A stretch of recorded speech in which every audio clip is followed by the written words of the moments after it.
এতিয়া মই আৰম্ভ কৰিছো শ্ৰৱণ। শ্ৰৱণ কৰিলে 6টা কাৰ্য হয়। 1 নম্বৰ হৈছে মনত ৰাখিব সহন। আপুনি যদি শ্ৰৱণ কৰিব বহে তেতিয়া সহন কৰিব পাৰিব লাগিব। কেনেকুৱা সহন? যে আমাক দেহটো কলিত জন্ম হোৱা কাৰণে কলিয়ে অহৰ্নিশে আমাক প্ৰেছাৰ দি থাকে। কিহৰ পৰা? যে কৃষ্ণ কথাৰ পৰা কেনেকৈ বিৰত ৰাখো। 4 প্ৰকাৰে আমাক কলিয়ে বাধা দিব। 4 প্ৰকাৰ। আৰু সেই 4 প্ৰকাৰত যদি আপুনি সাকসেসফুল হ'ব পাৰিলে, বাধাকেইটা অতিক্ৰম কৰিব পাৰিলে, আপুনি কৃষ্ণৰ ভকত হৈ গ'ল। আৰু যদি নোৱাৰিলে কলিৰ ভকত হৈ থাকিলে, আৰু কলিয়ে সেইবাৰ তোমাক ঘূৰাব। 1 নম্বৰ, প্ৰথমতে আমাক শৰীৰেৰে বাধা দিব। যে তোমাৰ শৰীৰটো কৰবাত বিষ, কৰবাত হাতবা নৰো, কৰবাত কিবা যাবলৈ মনটো আছে কিন্তু শৰীৰটোৱে নেটানে, তেতিয়াহ'লে কলি সাকসেসফুলি প্ৰথমতেই সাকসেসফুল মই মই বহি থাকিব নৰো। হয় না? কলি তাতেই সাকসেসফুল। নাই মই যামেই, ঔষধ বহু, চাপৰত বহু, দূৰত বহু, ওচৰত বহু, কৃষ্ণ কথা শুনিবহে লাগিছে। গতিকে সেইটো যদি আপুনি গুচি আহিলে, সেইবাৰ তোমাক মানসিক সাংসাৰিকভাৱে বাধা দিব। 2 নম্বৰ, সাংসাৰিকভাৱে। ক'ত যায়? ভাগৱতত যাওঁ। ক'ত যায়? নাম কীৰ্তনত যাওঁ। নাৰদত যাব, বজাৰ কৰিব বাকী নাছে। ককা ক'ত যোৱা? মোক অমুক বস্তুটো আন দিয়া। দেউতা ক'ত যোৱা? অমুক। তাৰমানে সেইবাৰ তোমাক পাৰা নাই। তুমি গাৰ অসুখ হলেও যাম দে, কিন্তু তোমাক বাধা দিছে কিহৰ পৰা? সেইবাৰ সাংসাৰিকভাৱে বাধা দিছে। সংসাৰৰ বিভিন্ন বেমেজালি কলিয়া আনি দিছে, আনি দি তোমাক বাধা দিছে। নহয় কি হয় পিছত কৰিম, কিন্তু মই আগতে নাম কীৰ্তনখিনিলৈ যাওঁ, মই ভকত সংগলৈ যাওঁ, সাধু সংগলৈ যাওঁ। তুমি 2 নম্বৰ বাধাটো তুমি পাৰ কৰা। 3 নম্বৰ তোমাক বাধা দিব মানসিকভাৱে, মনৰ পৰা, মনটোৰ পৰা বাধা দিব। গলো আহিলো, কিন্তু মনটো দেখোন মোৰ ভাল লগা না, অমুকটো চিন্তা আছে। দেখিছেনে? এই 3 নম্বৰ বাধা দিব কলিয়া মানসিকভাৱে। তাৰ পৰা মানসিকভাৱে যেতিয়া বাধাটো তুমি নাই, যি হয় হওক, একান্ত মানে সেইখিনি সময় 1 ঘণ্টা 2 ঘণ্টা মই নাম কীৰ্তন কৰোঁ, প্ৰসংগ কৰোঁ। মানসিক বাধাটো তুমি সাকসেসফুল হবা। 4 নম্বৰ দিব তোমাক সামাজিকভাৱে। মই সেইখন সমাজত যাম নে? মোৰ সেইখন সমাজৰ লগত উঠা বহা নচলে নহয়। মোৰ সেইখন সমাজত গ'লে মই পিছত বহিব লাগিব নহয়। সেইখন সমাজত গ'লে মোক সমাজে বেয়া পাব নহয়। তোমাক কি বাধা? কিন্তু তাত কৃষ্ণ কথাই ওলাব, ৰাম কথাই ওলাব, হৰি কথাই ওলাব। তোমাক সামাজিকভাৱে কলিয়ে বাধা দিলে। কাৰণ সমাজতো বিয়পি আছে কলি। ইয়াক মই ৰাষ্ট্ৰত বাধা দিম সামাজিকভাৱে। তাতো যদি তুমি বাধা নেওচি, কৃষ্ণ কথা অমৃত, চণ্ডালে কৰিছে হৰি কীৰ্তন, তাক নিন্দে যিটো মহাযজ্ঞজন, তাক সম্ভাষণ যিনৰে কৰে, আজন্মৰ উন্নত এখনে কৰে। যে কোনোবাই হৰিনাম কীৰ্তন যদি চাণ্ডালেও কৰিছে, তাক একান্ত মনে শুনিবলৈ তুমি আগ্ৰহ কৰি যোৱা। তাক কেতিয়াও অমুক জাতৰ মানুহে প্ৰসংগ কৰিছে, আমি কিয় যাম? অমুক নিকুলীয়া মানুহে প্ৰসংগ কৰিছে, আমি কিয় যাম? তেতিয়া কলি বাধা সাকসেসফুল। মই মানে ইয়াতেই সাকসেসফুল হলো। গতিকে এই 4 প্ৰকাৰৰ বাধা দিয়ে। এই 4 প্ৰকাৰৰ বাধাটো প্ৰথম আহিছে সহন, শ্ৰৱণত, যে সহ্য কৰিম মই। এনেকুৱা মানুহ আছে যে পায়খানাত বহিলে 5 মিনিটত 2 বাৰ উঠা বহা কৰিব লাগে। তাৰমানে 5 মিনিট সময় পায়খানাৰ ভিতৰত বহি থাকিব নোৱাৰে। সেই মানুহে 3 ঘণ্টা ধৰি একেৰাহে কৃষ্ণ কথা শুনি থাকে। তাৰপিছত আহি কয়, মই পায়খানাত বহিলে 2-3 ঘণ্টা 2-3 বাৰ উঠিব লাগে 5 মিনিটত, একেথৰে বহিব নোৱাৰো, আঁচুকেইটা অমুক কৰে তমুক, কিন্তু আজি মই 3 ঘণ্টা সময় কেনেকে বহি চাওঁ। একেজনেই মানুহ। তাৰ মানে পায়খানাত বহিলে তেওঁ মনৰ দ্বাৰা চলি থাকে। মনটোৱে যি কয় তাকে কয়। চঞ্চল মানে উঠাই পঠায় যে তই বহি থাকিব নালাগে, উঠ। আৰু কৃষ্ণ কথা শুনিলে তুমি পৰমাত্মাৰ দ্বাৰা কণ্ট্ৰোল হৈ থাকে, আত্মা আৰু পৰমাত্মাৰ লগত সংযোগ থাকে, কাৰণ পৰমাত্মাৰ কথা কৈ আছে আৰু সংযুক্ত আছে আত্মা আৰু পৰমাত্মাৰ লগত। সেই সময়ত মনে তোমাক একো কৰিব নোৱাৰে, পৰমাত্মাই চলাই থাকে। কোনে চলাই থাকে? পৰমাত্মাই। প্ৰমাণ সেইটোৱেই। একেজন মানুহ যিজনে পায়খানাত বহিলে 2 বাৰ উঠা বহা কৰিব লাগে, সেই মানুহজনে 3 ঘণ্টা সময় একেলগে ভাগৱত কথা শুনে, নাম কীৰ্তন কৰে, 24 যুগল গায়। একেলগে আমি 24 যুগল গাইছো। 24 যুগল গাবলৈ 3 ঘণ্টা 4 ঘণ্টা সময় লাগে, তেওঁ কণ্টিনিউৱাছ বহি থাকে। কেনেকে পাৰে? তাৰমানে সেই সময়ত পৰমাত্মা আত্মাৰ কণ্ট্ৰোলত থাকে। আত্মাৰ কণ্ট্ৰোলত থাকিলে মনে তোমাক একো কৰিব নোৱাৰে। তাকে কৈছে সহনশীলতা। যে শ্ৰৱণ কৰিব আহিলে তুমি সহ্য কৰিব পাৰিব লাগিব। শাৰীৰিক, মানসিক, সামাজিক সকলোবিলাক সহ্য কৰে। 1 নম্বৰ সহনশীলতাৰ পিছত, সহাৰ পাছত, আমি যিটো সহা বুলি কওঁ, সহাৰ পাছত 2 নম্বৰ পৰ্যায়ত আছে মনন। সহি বহিলেই নহব, মনটো যদি তোমাৰ হয় হাবাঙে দিবাঙে ঘূৰি ফুৰিছে, মনটো যদি ঘূৰি ফুৰিছে, তোমাৰ সহি লাভ নাই, তোমাৰ মনে নাই কি কলে কি নকলে। 2 নম্বৰ কথা হৈছে মনন। শ্ৰৱণ কৰিব হলে প্ৰথম সহনৰ পিছত মনন হ'ব লাগিব। আৰু মন দি যেতিয়া কথাবিলাক শুনিবা, তেতিয়া তাৰ পিছত আহিব বোধন, তাৰ পিছত জ্ঞানটো আহিব। তাৰ পিছত কি আহিব? জ্ঞান। এইখিনি কথাই কৈছিলে, আচল কথা জ্ঞানখিনি আহিব তেতিয়াহে। যদি তোমাৰ সহনে নাই, মননে নাই, তেতিয়া তোমাৰতো বোধন নাহে। 2 নম্বৰ, 3 নম্বৰত আহিলে মনন, মানে বোধন। 4 নম্বৰতহে কীৰ্তন বা ৰমন। দেখিছে শ্ৰৱণত ক'ত আছে? অৰ্থাৎ তুমি যি বোধন জ্ঞানখিনি আহিল, তাক তুমি এতিয়া ৰমন কৰা, অৰ্থাৎ ৰমি থকা। যি জ্ঞান পালা, সেই জ্ঞানটো তুমি ৰমন কৰা ভিতৰত, তাকে কৈছে কীৰ্তন। সেইকাৰণে শ্ৰৱণৰ পিছত কীৰ্তন। অৰ্থাৎ তুমি বোধনটো ললা কিন্তু ৰমন নকৰিলা। এইখিনি কথা আজি ইয়াতে কলো, গেট পাৰ হওঁতে চব পাহৰি গলা, সেইটো তোমাৰ কাম নাই। গেটটো পাৰ হলে কি কলো কি নকলো, তুমি ৰমন নকৰিলা। কি কথা কৈছিলেনো? ৰমন কৰিব লাগিব। আৰু এইখিনিৰ কাৰণে কোনো আক্ষৰিক জ্ঞান থকাৰ কথা নাই। আজি আমি পঢ়ি পাইছো, আপোনালোকক জনাইছো, আপোনালোকে শুনিলেই হ'ল আৰু তাকে ৰমন কৰি থাকিলে হ'ল। যিখিনি কথা যে এইবিলাক আমি ৰমন কৰিব লাগিব, তাকে কৈছে কীৰ্তন। সেইকাৰণে শ্ৰৱণৰ পাছত কীৰ্তন। সেইটো কৰ কীৰ্তন? ভিতৰত কীৰ্তন। সেইকাৰণে মাধৱ মহাপুৰুষে কৈছে, ৰাম কৃষ্ণ ৰাম কৃষ্ণ ৰাম হৰি হৰি, ৰাম তেৰ মোহ অবিৰাম, ৰাম ৰাম কৈছে নে? অবিৰাম ৰমন কৰিব দিছে। গতিকে অবিৰাম কি কৰিব দিছে? তাক ৰমন কৰিব দিছে। গতিকে ৰমন আৰু ৰমন কৰাৰ পাছত তাৰ আপুনি ৰমন কৰিলে, ৰমন কৰাত যি আপুনি ৰমন তত্ত্ব লৈ ললে হৃদয়ত, ক'ত ল'ব? হৃদয়ত, মাথাত নহয়, কিন্তু জ্ঞানটোহে মাথালৈ যাব, বাকীখিনি ভিতৰত যাব, হিয়াৰ মাজে। সেইকাৰণে কৈছে হিয়াৰ মাজে নামৰ ভাণ্ডাৰ। অৰ্থাৎ ইয়াতে ৰমন কৰি তুমি ভাণ্ডাৰটো কৰিব লাগিব। যদি ভিতৰৰ ভঁৰালত এই ভাণ্ডাৰত যদি ধানে নাই, তুমি ৰমন, অৰ্থাৎ তুমি ধান কুটাব নিবা কি বুলি? তুমি ক'ৰ পৰা মৰণা মাৰিবা? তোমাৰ ধানে নাই। সেইকাৰণে কৈছে হিয়াৰ মাজে নামৰ ভাণ্ডাৰ মুখে বাজ হয়, ৰামৰ নামে এইয়া মৰণাটো মাৰিবলৈ ভঁৰালত ধান লাগিব। কিন্তু তোমাৰ যদি ভঁৰালখনেই খালী, তুমি হৃদয়ৰ একো নিনিলাই, তেতিয়া বোধন নকৰিলাই, তেতিয়া তুমি ক'ৰ পৰা তুমি মৰণা মাৰিবা? গৰুকেইটা ঘূৰাই থাকিলেতো মৰণা মৰা নহ'ব। মৰণা মাৰিবলৈ ভিতৰত কিন্তু ষ্টক লাগিব, ধান লাগিব। গতিকে ৰমন, সেইটো ৰমন বুলি কৈছে। ৰমা তুমি, ৰামত ৰমা। মৰণা যেনেকে একেখিনি জেগাতে বহুত কেইবাৰ ঘূৰি থাকে, তেতিয়াহে ধানবিলাক সৰে। আমি সেইবিলাকৰ পৰা সেইবিলাক শিক্ষা ল'ব লাগে। একেবাৰতে ধান নসৰে, কিমান বাৰ ঘূৰি থাকিব লাগিব, ঘূৰি থকাৰ পিছতহে ধান কেইটা সৰিব। গতিকে চাওক, সেইটো কৈছে ৰমন, যে তাৰ পৰা ৰমন আহে। ৰমনৰ পাছত যি তুমি ৰাম তত্ত্বত ৰমি আছিলা, তাত শৰণ লোৱা। শৰণ একদম শেষত শৰণ।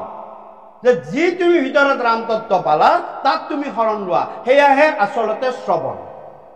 শ্ৰৱণ তাক কয় যিয়ে শুনিলে কিন্তু ৰামত শৰণ নললে, ৰমণো কৰিলে কিন্তু ৰামত শৰণ নললে, তেতিয়া তেওঁৰ কোনো কাম নাই।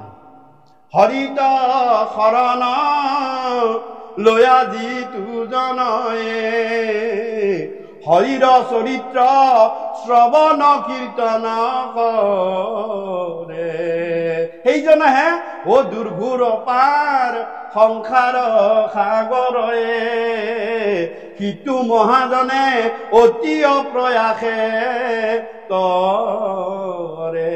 এই 6টা কাম যদি নহয়, শৰণ শ্ৰৱণ তোমাৰ কমপ্লিট নহল। তোমাৰ শ্ৰৱণ কেতিয়াও কমপ্লিট, তুমি তাৰ পৰা সুফল নোপোৱা, সুফল নোপোৱাই, এইটো ঠিক। নহয় শুনিলাহে, ইখন কাণেৰে শুনিলা, সিখন কাণেৰে ওলাই দিলা। ভগৱান তই 2টা ফুটা সমানেই থৈছে, ইফালে সোমাব ইফালে ওলাই গুচি যাব, সমানেই থৈছে। গতিকে শুনাটো কাৰ কাম? বৰ্হি ইন্দ্ৰিয়ৰ কাম। কাণখনৰ শুনা কাম ই বৰ্হি ইন্দ্ৰিয়, বাহিৰৰ। কিন্তু অন্ত ইন্দ্ৰিয়ৰে, এইটো কথা মোৰ কৃপালুগুৰু মাধৱ মহাপুৰুষে ৰত্নাৱলীত স্পষ্টভাৱে লিখিছে।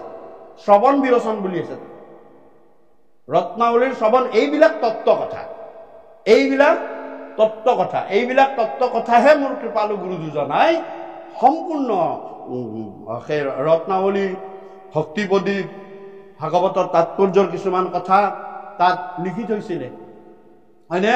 কোনবিলাক?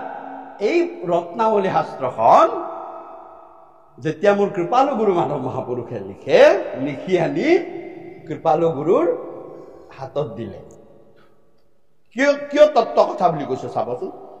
চাই গুৰুৱে এটা শ্লোক মাতিলে, শ্লোকটো আচৰিত শ্লোক। কি? 12 হাত জালৰ 13 হাত পতা। কি বুলি ক'লে? 12 হাত জালখন 13 হাত পতা। ভাল মাছ মাৰিলি বাপৰ বেটা, ভাল মাছ মাৰিলি তই। সঁচাকে বাপৰ বেটা মানে কি বুজাইছে? যে যোগ্য গুৰুৰ যোগ্য শিষ্য। মই যেনেকে যোগ্য গুৰু, তুমি মোৰ যোগ্য শিষ্য। বাপৰ বেটা, ভাল মাছ মাৰিল তই বাপৰ বেটা। ৰৌ বৰালি সৰকি গ'ল, সেই জালখনৰ ফাকেদি ৰৌ বৰালি বিলাক পাৰ হৈ গ'ল।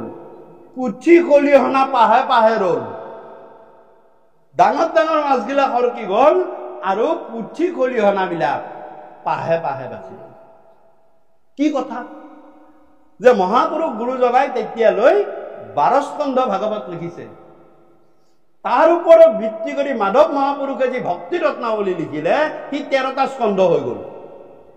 12 স্কন্ধ ভাগৱত গুৰুৱে কৈছে মই লিখিলো 12 হাত জাল, তাৰমানে 12 স্কন্ধ ভাগৱত। আৰু তুমি লিখিলা 13 হাত, 13টা স্কন্ধ আছে তাত। এই শৰণ বিৰোচন তাত আছে, 13টা স্কন্ধ, ভক্তি বিৰোচন, বাকী দাস্য বিৰোচন সকলো। গতিকে 13টা স্কন্ধ আছে, 13 হাত ফটাই দিলে তুমি চব। ভাল মাছ মাৰিলি বাপৰ বেটা, তই মোৰ যোগ্য গুৰুৰ যোগ্য শিষ্য তুমি। আৰু পুঠি খলিখনা ৰৌ বৰালি সৰকি গ'ল, তাৰমানে ডাঙৰ ডাঙৰ কাহিনীবিলাক এৰি তুমি গুচি গ'লা। পুঠি খলিহনা সৰু সৰু যিবিলাক তত্ত্ব কথা, সেই তত্ত্ব কথাবিলাক কিন্তু তুমি ৰাখি থৈ দিলা। ইয়াত কোনো কাহিনী নাই, কোনো মানে বেলেগ উপাখ্যান আখ্যান নাই। তত্ত্ব যিবিলাক গুঢ়াৰ্থ তত্ত্ব কথা ক'ত আছে? ৰত্নাৱলীত আছে। সেইকাৰণে এই ৰত্নাৱলীৰ অতি অনুপম কথা এইবিলাক কথা পঢ়ি, এইবিলাক কথা শুনিয়েই মোৰ আতা পুৰুষসকলে, মহাপুৰুষসকলে, আজিও পণ্ডিত প্ৰবৰসকলে এইবিলাক কথাকে অনুধাৱন কৰি কৰি কৰি কৰি কৰি তেওঁলোকে আচল তত্ত্বটো লৈ যায়। বহুতেও এইবিলাক তত্ত্ব নকয়। এইবিলাক তত্ত্ব কোৱাৰ কাৰণে ব্ৰাহ্মণ সম্প্ৰদায়ৰ মানুহখিনিয়ে গুৰুৰ বিৰোধী কৰিছিল। তুমি ইমান গুৰুত্ব কথা ক'ব নালাগে, এইবিলাক বেদৰ কথা, বেদৰ ভিতৰত থাকক, আমাৰ ভিতৰত থাকক, পণ্ডিত বিলাকৰ ভিতৰত থাকক। সাধাৰণ মানুহে জানিলে কি হ'ব? গুৰুৱে কৈছে নহয়, সাধাৰণো তলিব লাগিব, কাৰণ শিষ্যবিলাক মোৰ তেনে সাধাৰণ। কোনোবাই বাঢ়ৈ, কোনোবাই শিপিনী, কোনোবাই মাছমৰীয়া, কোনোবাই কিবা। গতিকে তেওঁলোক তৰিব লাগিব, সাধাৰণ মানুহ তৰিব লাগিব। আমি পণ্ডিতখিনিয়ে তৰিলে নহ'ব নহয়। চাওক, এইবিলাক তত্ত্ব কথা আছে। আৰু সেইকাৰণে এই 6টা গুণ মনত ৰাখিব। এই 6টা গুণ যাৰ গাত লাগে তাকে সাধু বুলি কয়।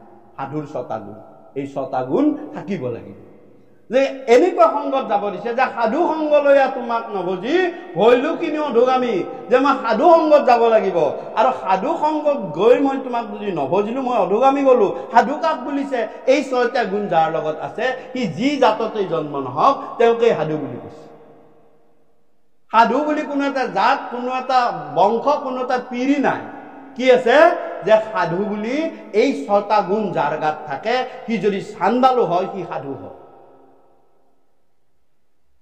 হয়নে গতিকে এই ভাগৱতৰ এই তত্ত্ব কথা এইবিলাক খুব গুঢ়াৰ্থ কথা আৰু সেই গুঢ়াৰ্থ কথালৈ আজি যেহেতু অনুষ্ঠানটো এয়া মই ভাগৱতৰ পাতনিৰ বিষয়ে কৈছিলোঁ শ্ৰৱণ মাহাত্মৰ বিষয়ে গতিকে এই কথা ইয়াতেই নহয় ধৰক ডাঙৰ ডাঙৰ অনুষ্ঠানটো কোৱা হয় মানুহ য'ত বেছি হয় তেতিয়া মানে ফকাচটো বেছি হয় কৃষ্ণ এ হৰি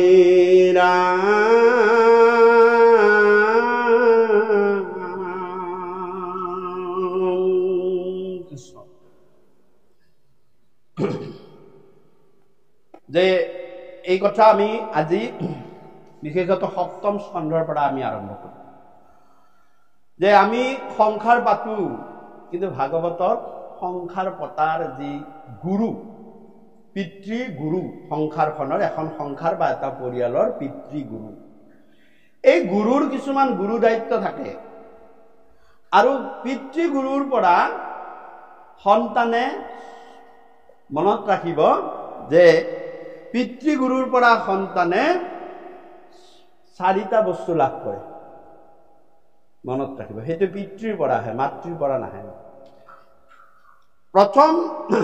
প্ৰথম হ'ল যে পিতৃৰ পৰা প্ৰথম লাভ কৰে সন্তানে মৌৰ্য বংশীয় মৰ্যাদাটো পিতৃৰ পৰা লাভ কৰে মাতৃ ৰজা হলেও মাতৃৰ বংশৰ কাম নহয় হয়নে পিতৃ প্ৰজা হলে সেই প্ৰজা বংশৰে হ'ব যিটো বংশত হয় তাৰপিছত 2 নম্বৰ হৈছে শৌৰ্য পিতৃৰ গা গঠনটো পুত্ৰলৈ গুচি আহে সৌন্দৰ্যতাটো 3 নম্বৰ ধৈৰ্য এই ধৈৰ্যটো পিতৃৰ পৰা লোৱা বস্তু পুত্ৰ তাৰ ভিতৰত আঙুলিকেইটাও অলপ ইফাল সিফাল থাকে 2-এটা চিলেক্ট হ'ব পাৰে কিন্তু মেজৰিটি কি হয় ধৈৰ্যটো বাপেক যদি ধৈৰ্যৱান পুতেকো লাহে সময়ত ধৈৰ্যৱান হয় আৰু 4 নম্বৰ হৈছে বীৰ্য এই 4টা আৰু মাতৃৰ পৰা স্বভাৱ চৰিত্ৰ গুণ বৈশিষ্ট্য সন্তানে লাভ কৰে স্বভাৱ চৰিত্ৰ গুণ বৈশিষ্ট্য এয়া মাতৃৰ ফালৰ পৰা আহে হল গতিকে এইখিনি বস্তু এই গোটেইখিনি বস্তু একেলগে 5-9 নৱগুণ বুলি কয় মাতৃৰ পৰা 4 পিতৃৰ পৰা 5 নৱগুণ বুলি কয় 9টা গুণ আৰু 9 গুণত গৈয়ে আপোনালোকে পাইছে নৱগুণৰ কথাটো নৱ ভক্তি নৱ গুণ আমি যে কওঁ যে লগুণ কেইডাল থাকে 9ডাল থাকে দেখিছেনে কিয় পিতৃ আৰু মাতৃৰ 2টা প্ৰতীক সেইকেইটা ব্ৰাহ্মণ বিলাকে লগুণ গয় কিয় যে একচুৱেলি 9 গুণ লগুণ নহয় 9 গুণ সেই 9টা গুণ আহিছে পিতৃৰ পৰা সেই 9টা 5টা লোৱা আৰু মাতৃৰ পৰা সেই 4টা লোৱা গুণ ল আমি ল বুলি কৈছে লগুণ হৈ থৈ দিছে একচুৱেলি 9 গুণ যিয়ে পিতৃ মাতৃৰ পৰা 9 গুণ ল'ব পৰা নাই সি নামতহে সেইডাল আছে কাৰণেহে গতিকে সি বামুণ হ'ব পৰা নাই বা ব্ৰাহ্মণ হ'ব পৰা নাই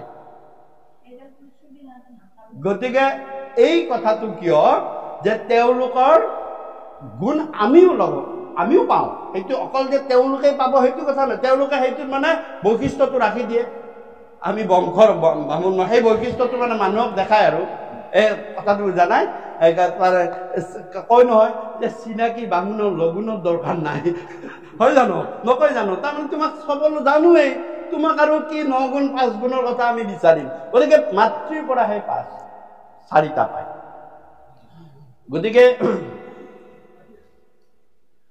গতিকে আমি এই কথা আমি এনেকুৱা নাই, এইবিলাক ভাগৱত শাস্ত্ৰই খুব সুন্দৰভাৱে বৰ্ণনা কৰিছে। চাব দেই যে কেনেকে বৰ্ণনা কৰিছে, যে সেয়া আছে প্ৰহ্লাদৰ মাজেৰে, খুব সুন্দৰভাৱে বৰ্ণনা কৰিছে। প্ৰহ্লাদৰ মাজেৰে বৰ্ণনা কৰিছে। আৰু আমি প্ৰহ্লাদ চৰিত্ৰৰ বিষয়ে আজি আমি অলপ পাঠ কৰি আগবঢ়াইছো। কৃষ্ণ দুলৰি। হে ৰাম নাৰদ বদতি ধৰ্ম মহামতি, শুনা পাছে যেন ভৈল শুক্ৰৰ তনয় কামে বৈশ্য ভূঞা, আপোনাৰ গৃহে গৈল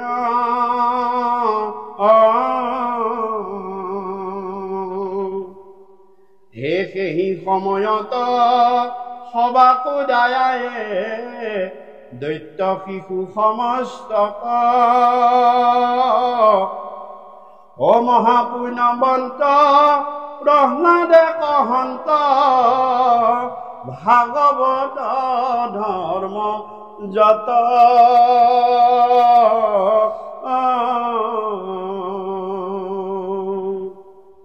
হে দুৰ্লভ মনুষ্য জন্ম যিটো পায়া, বুদ্ধিমত্তা যেবে হয়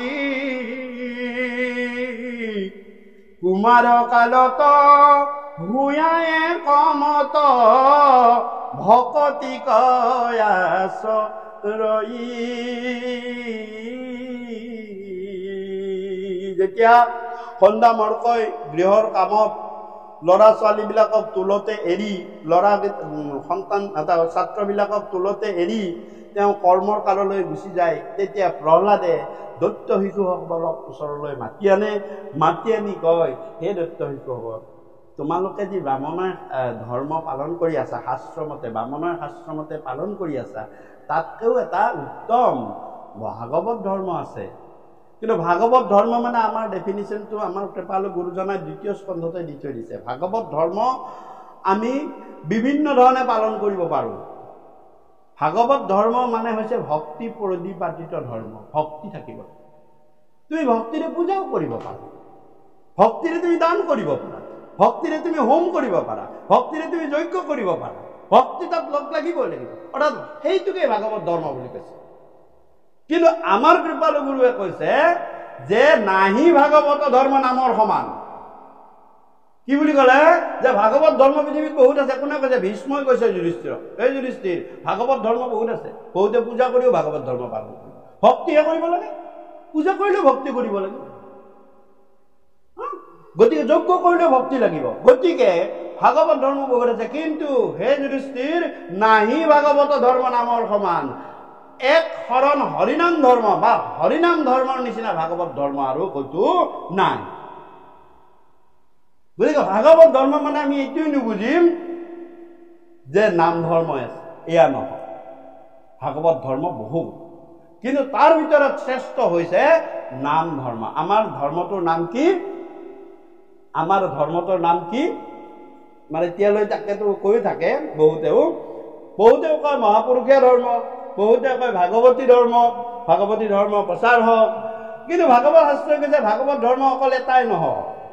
আমাৰ নামটো হ'ল, আমি এইটোকেই প্ৰচাৰ প্ৰসাৰ বা আমি মানিব লাগে মতশিৰে, সেয়া হৈছে এক শৰণ হৰি নাম ধৰ্ম ৰাজা কৈলি প্ৰকাশ। মাধৱ মহাপুৰুষে গুৰুজনাই নামটো দি থৈ গৈছে। এয়া কাৰ বাণী? কোনো পণ্ডিত পবৰ সন্ত মহন্তৰ বাণী নহয়, এয়া মাধৱ মহাপুৰুষৰ বাণী। গুৰু আচল নামটো কি? এক শৰণ হৰিনাম ধৰ্ম। ফুল ক'ত লিখা আছে? ভতিমাত লিখা আছে। কোনে দিছে? মাধৱ মহাপুৰুষে দিছে। এতিয়া না ভাগৱত ধৰ্ম না মহাপুৰুষীয় ধৰ্ম, আমি কি জানো? এক শৰণ হৰিনাম ধৰ্ম। গতিকে এক শৰণ, এই এক শৰণতে আমাৰ চাবি কাঠিটো লাগি যায়। আমি এক শৰণ হস্ত হঠাতেই হ'বলগীয়া, সততেই হৈ থাকো। এক শৰণ, এক শৰণ কিন্তু ইমান ডাঙৰ কথা নহয়, ইমান সহজ কথা মুঠেই নহয়। আজিকালিতো আৰু নহয়, কলিয়ে আপোনাক এশৰণৰ পৰা ঠেলি বই চাব। মনত ৰাখিব, এশৰণৰ পৰা ইমান সহজ কথাই নহয় এশৰণ। গতিকে বাৰু যিয়ে নহওক, ভাগৱত শাস্ত্ৰই ক'লে যে ভাগৱত ধৰ্ম আছে। কেনেকুৱা ভাগৱত ধৰ্মতে ভক্তি কৰিব পাৰি। তোমালোকে বামনৰ শাস্ত্ৰ মানে তোমালোকে বিভিন্ন ধৰণৰ সেই কৰি ফুৰিছা, এইবিলাক মাৰপিট উৎপীড়নৰ কথা নহয়। দান যজ্ঞৰ কথা ভক্তি কৰিব লাগিব, সকলোতে ভক্তি কৰিব লাগিব। এই ভক্তিৰ বিষয়ে তুমি ক'ত জানিলা? তেতিয়া কৈছে মই ক'ত জানিলো, শুনা। অ ৰাম মনুষ্য শৰীৰ চঞ্চল সদায়, কেতিক্ষণে কালে ধৰে, কোটি কোটি জন্মই উপজি মৰিয়া, মনুষ্য সৈখন হৰে।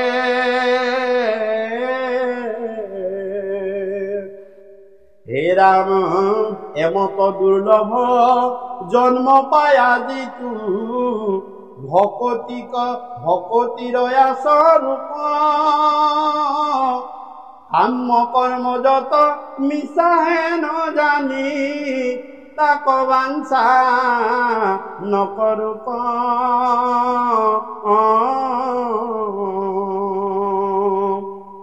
হে বিষ্ণুৰ চৰণ স্মৰণ তপৰে, পুৰুষৰ লাভ নাই, যিমান শকতি হৰি কুমাৰুক, মনুষ্য জন্ম সদায়ী।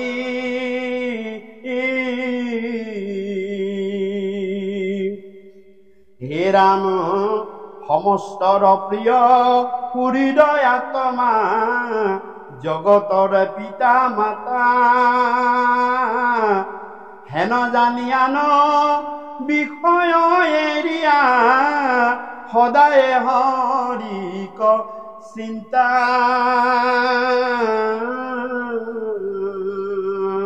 কৈছে হে সকল, এই মনুষ্য শৰীৰ সংসাৰে নাপায়, আৰু মনুষ্য শৰীৰ পাবলৈ আমি 84 লক্ষ যোনিত আমি ভ্ৰমণ কৰি আহিছো। 84 লক্ষ যোনিত, যোনি মানে জন্ম, জলজ অৰ্থাৎ পানীৰ তলত আমি 11,000 লাখ আমি জন্ম লৈছো জীৱ। ওপৰলৈ আহিলে স্থলজত কি কৰিছে যে উদ্ভিজ অৰ্থাৎ গছ হৈছো আমি কিমান 9 লক্ষ যোনি, 9 লক্ষ প্ৰকাৰৰ গছ আছে, প্ৰত্যেক যোনিলৈ যাবলগীয়া হৈছে। তাৰ পিছত হৈছে পক্ষী হৈছো আমি। কিমান বাৰ পক্ষী হৈছো যে 13 লক্ষ বাৰ আমি পক্ষী হৈছো। 30 লক্ষ বাৰ, 30,000 লক্ষ আমি পশু হৈছো, পশু যোনি লৈ গৈছো। আৰু শেষত আমি 20 লক্ষ, তাৰপিছত 10 লক্ষ বাৰ আমি কি হৈছো? সৰীসৃপ হৈছো, সাপ জেঠী সৰীসৃপ হৈছো 10 লক্ষ। আৰু শেষত 24 লক্ষ আমি মনুষ্য হৈছো। মনুষ্য আমি ইয়াতে দেখিছো, আফ্ৰিকাৰ মনুষ্য আৰু আমাৰ মনুষ্যৰ মাজত পাৰ্থক্য আছে। আমেৰিকাৰ মনুষ্য কুমেৰুৰ মনুষ্যৰ লগত আমাৰ পাৰ্থক্য আছে নে নাই? আমি মনুষ্য একে প্ৰকাৰৰ নহয়, হয় নে নহয়? আমি কিমান প্ৰকাৰৰ আছে যে ভাগৱত শাস্ত্ৰ কৈছে 24, মুঠতে 84 লক্ষ। তাৰ পিছতহে আহি তুমি এই উত্তম মনুষ্যটো পাবা। অৰ্থাৎ কি? আমাৰ এইটো উত্তম মনুষ্য, এইটোতকৈ আৰু মনুষ্য শ্ৰেষ্ঠ মনুষ্য আৰু নাই। ইয়াকে জীৱশ্ৰেষ্ঠ বুলি কৈছে। কিয়? যে এই কাৰণে মনুষ্য শৰীৰ শ্ৰেষ্ঠ। মোৰ কৃপালু গুৰুৱে সেইকাৰণে মনুষ্য শৰীৰ শ্ৰেষ্ঠ বুলি কৈছে। দুৰ্লভ মনুষ্য জন্ম পাইবা কত ভাগে, সংসাৰে সাগৰ বিন্দু তৰিবাক লাগে। দুৰ্লভ মনুষ্য জন্ম আৰু নোপোৱা, মনত ৰাখিবা। এই জন্মটো নোপোৱা, পাবা মনুষ্য আফ্ৰিকাৰ মাজত পাবা, তাত ক'ত হৰিনাম কীৰ্তন পাবা, তাত ক'ত গুৰু পাবা, তাত ক'ত নাম পাবা, ক'ত তাত ভকত সংগ পাবা, তাতে নোপোৱা। পাবা আমেৰিকাত পাবা, অকল ভোগেই কৰা, ভক্তিৰ কথা নাই। ভোগ কৰা, ভোগ কৰিবলৈ সেইবিলাক দেশবিলাক দিছে। আমি যে উত্তম মনুষ্য পাইছো কাৰণ আমি 4টা বস্তুৰ লগত পাইছো। 1 নম্বৰ কলিযুগ, সেইকাৰণে কৈছে ধন্য কলি কাল ভাল, ধন্য নৰতনু ভাল, ধন্য ধন্য ভাৰস্তবৰী। কাৰণ আমি কলিকাল পাইছো, সেইকাৰণে আমি উত্তম মনুষ্য। 2 নম্বৰ যে 2 নম্বৰ আমি মনুষ্য শৰীৰটো পাইছো। কলিকালত বিভিন্ন মনুষ্যটো হৈছে, আমি মনুষ্য শৰীৰটো পাইছো, আমি পশু পক্ষী হ'ব নাই। 2 নম্বৰ সেইটো পাইছো মানে। 3 নম্বৰ যে ভাৰত ভূমি, আমি ভাৰত ভূমিত জন্ম পাইছো। 3 নম্বৰ ভাৰত ভূমি। 4 নম্বৰ যে গুৰুমুখে হৰিনাম, এইটোৱে নাপায়। ভাৰতবৰ্ষত বহুত জেগা আছে, কিন্তু গুৰুমুখে হৰিনাম ইমান সোনকালে নাপায়। যি পূৰ্ণৰূপ পুণ্যৱান জীৱ, যি শেষত থিয় হৈ আছে, যে তুমি এতিয়া মুক্তিৰ শেষ দুৱাৰত আছা, তুমি এতিয়া ইচ্ছা কৰিলে তুমি মুক্তি মোৰ চৰণলৈ গুচি আহিব পাৰা, সংসাৰ চক্ৰত তুমি ভমিব নালাগে।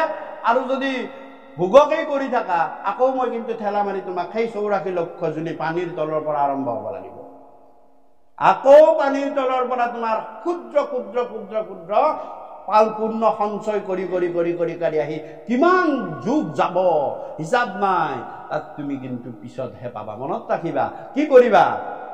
প্ৰভু তোমাৰ নাম লৈয়ে এই জীৱনতে মোক মুক্তি লাগে, তেতিয়া আহা, মই মুক্তি দিম।